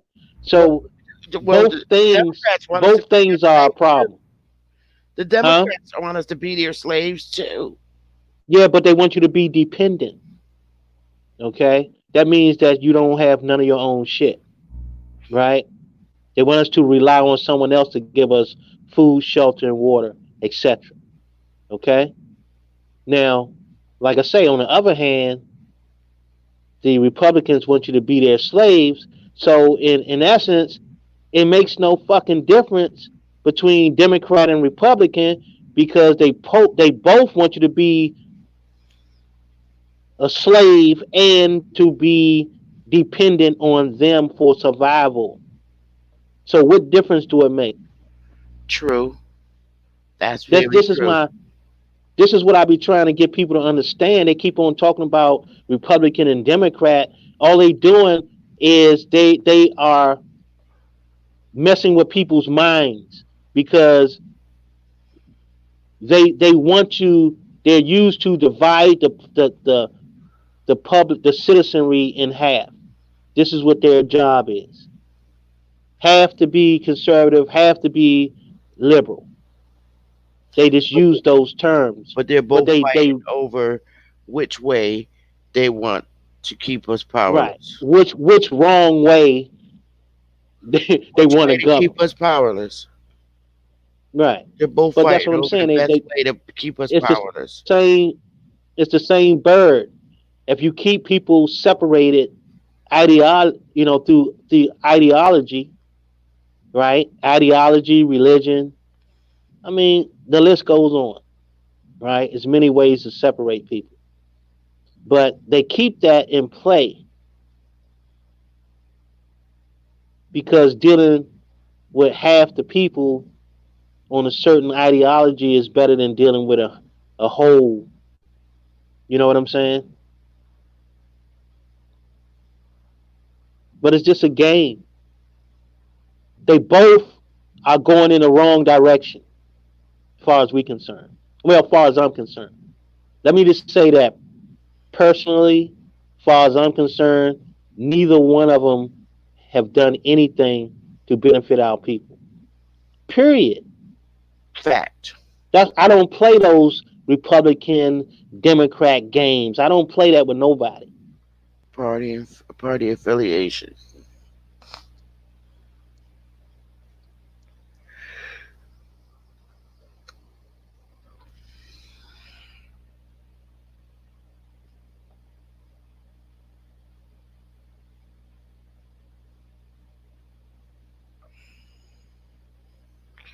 Okay.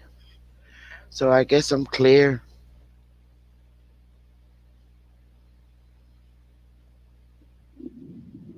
Yeah, man. I don't know, Libra.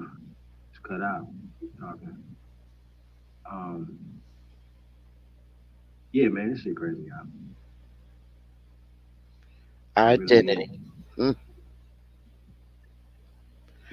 All I want is right now is our people to just get their identities. That's it.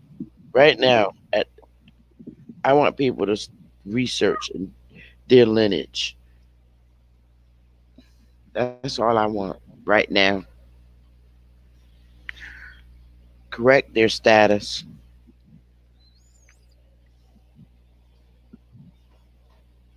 I mean, most of that starts mentally. Cause I don't even know like when people say status correction, right? um, I don't even think we're saying the right terminology. Shout out to Zoe. I like the terminology private versus public. You know what I'm saying? Or because sometimes when you say other words like sovereignty, sovereign, now you start talking in a foreign concept. You know what I'm saying? Whereas no matter what the situation is, if you as long as you're on this land, you're gonna have to deal with this government. So I think people be saying certain stuff doesn't add up to me. You know what I'm saying? So we gotta figure this thing out. Hey, since you wanna go to that golf course, show that to the people. Kind of think it's important, so you guys can kind of see what a small group of people are doing collectively, but they managed to build some things. And people say, "Well, Chief, you wanna take people and sell them drugs and put them in gambling halls and all this other dumb shit, right?" Well, guess what? Everybody else is benefiting from this, but us. Why is this?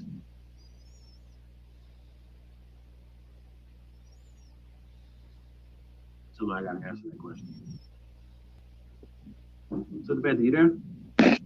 Oh yeah, I'm here. I don't know if you want to show that. If you want to get into that, to the golf course and resort. Say You that know what I'm again. talking about? Say that again, Chief. I don't know if you want to get into the golf course and resort and show that. Um, I'm gonna have to I'm gonna have to catch back up with y'all, man. I'm gonna have to drop off. But yeah, yeah, peace and prosperity to the first Americans, man. Um, Mhm. that's what we do. You know what I'm saying? So I'm gonna catch up with y'all later though. All right, bro. Okay, We we're good. gonna send you an email for the next meeting. Yes, yes, definitely. Do you want to have it this this this week, Lieberson? Yes, that would be great. Whenever whenever you got time, it's Okay. all good. All right. We just don't want to do it on one of your work days. Yeah, yeah. So Okay. yeah, we'll figure it out. All right. All right. Yes, sir. All right. Peace and love, y'all. Peace. All right, peace, bro. I don't know, Chief. We did identity. I don't know if you want to kick back with the family now. Yeah, we can shut it down. Okay. I don't. Oh, We Chief, can. you got to make an announcement. What day? You said you wanted me to do. What day? You said we're going to continuously do genealogy. So did you say Mondays? Um, it's up to you. Whenever you want to do it. Okay. So Sunday, Mondays, whichever one. Monday's cool. yeah, I just want to make sure I do it on a day, maybe even a Tuesday, because sometimes I work at night. So um, I don't know. I'll let the audience know. They get the notifications anyway when we come on. So I'll have to check in tomorrow and see what day I could designate for genealogy day. Anybody's trying to come in. So we about to shut this down. That's good. That's good. That's good. Let's see.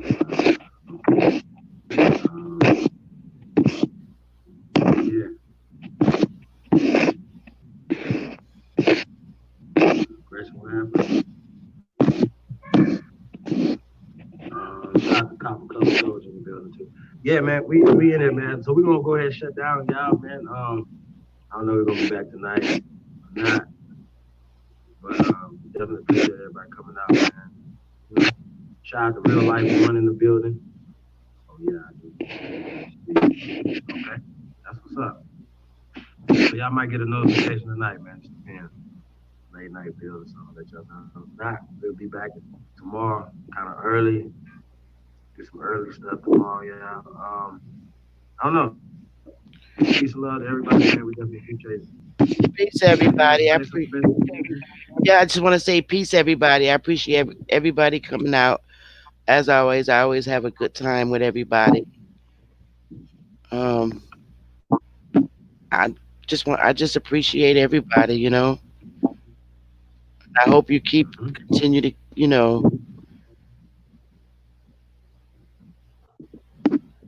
keep tuning in. Y'all make me Keep happy when grinding. y'all show up. I be so happy. That's what's up. So yeah, man, we're gonna get up out of here, y'all, man. We definitely appreciate it, man. Like I said, man, reach out to us. A lot of work has been done behind the scenes. So man, shout out to everybody, man, that reach out, man. Shout out to everybody that's building with us, man. Shout out to everybody, man, that's forming the council and everything that we got going on, man. Like I said, be on the lookout for the Peace and Prosperity. Well, the America First Peace and Prosperity Conference and tour coming soon, man. So October 9th through the 12th, Las Vegas, man. It's our first annual national conference, man. So be on the lookout for that, y'all. What else we got, Sister Beth?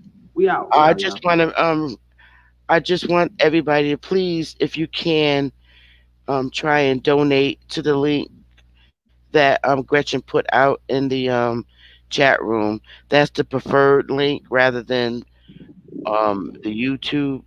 The link that Gretchen put out is the best link to donate because we're really going to need the help when we say we want to start mailing out letters and things of that nature to pay for postage because it can be costly. I mean, yeah, we can send emails, but paper trail is even better when we're sending out to places like Washington. And we don't have no minimum amount that we're requesting or no maximum amount.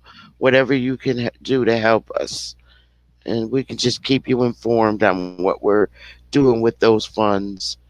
Um, thank you so much. I love you all, and I'll be back again for Genealogy 3. That's right, episode 3. Hey man, be on the lookout for the Aboriginal Womanist Guide too, man. So we're gonna be doing that real soon, probably like Friday. So see if we can get some sisters out for that. Man, I would love to sit down with Chief Wars, listen to some of her wisdom and some of the things that she teaches, man. So shout out to Chief Wars, man. Yeah, so be on the lookout for that, y'all. We in the building, y'all. Like I said, support the real.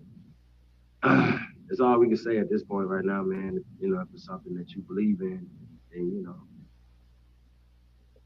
say it with your chest. You know what I mean? So that's how we feel about it, man. And support original tribal wearbands.com, support American Aboriginal Shoes.com.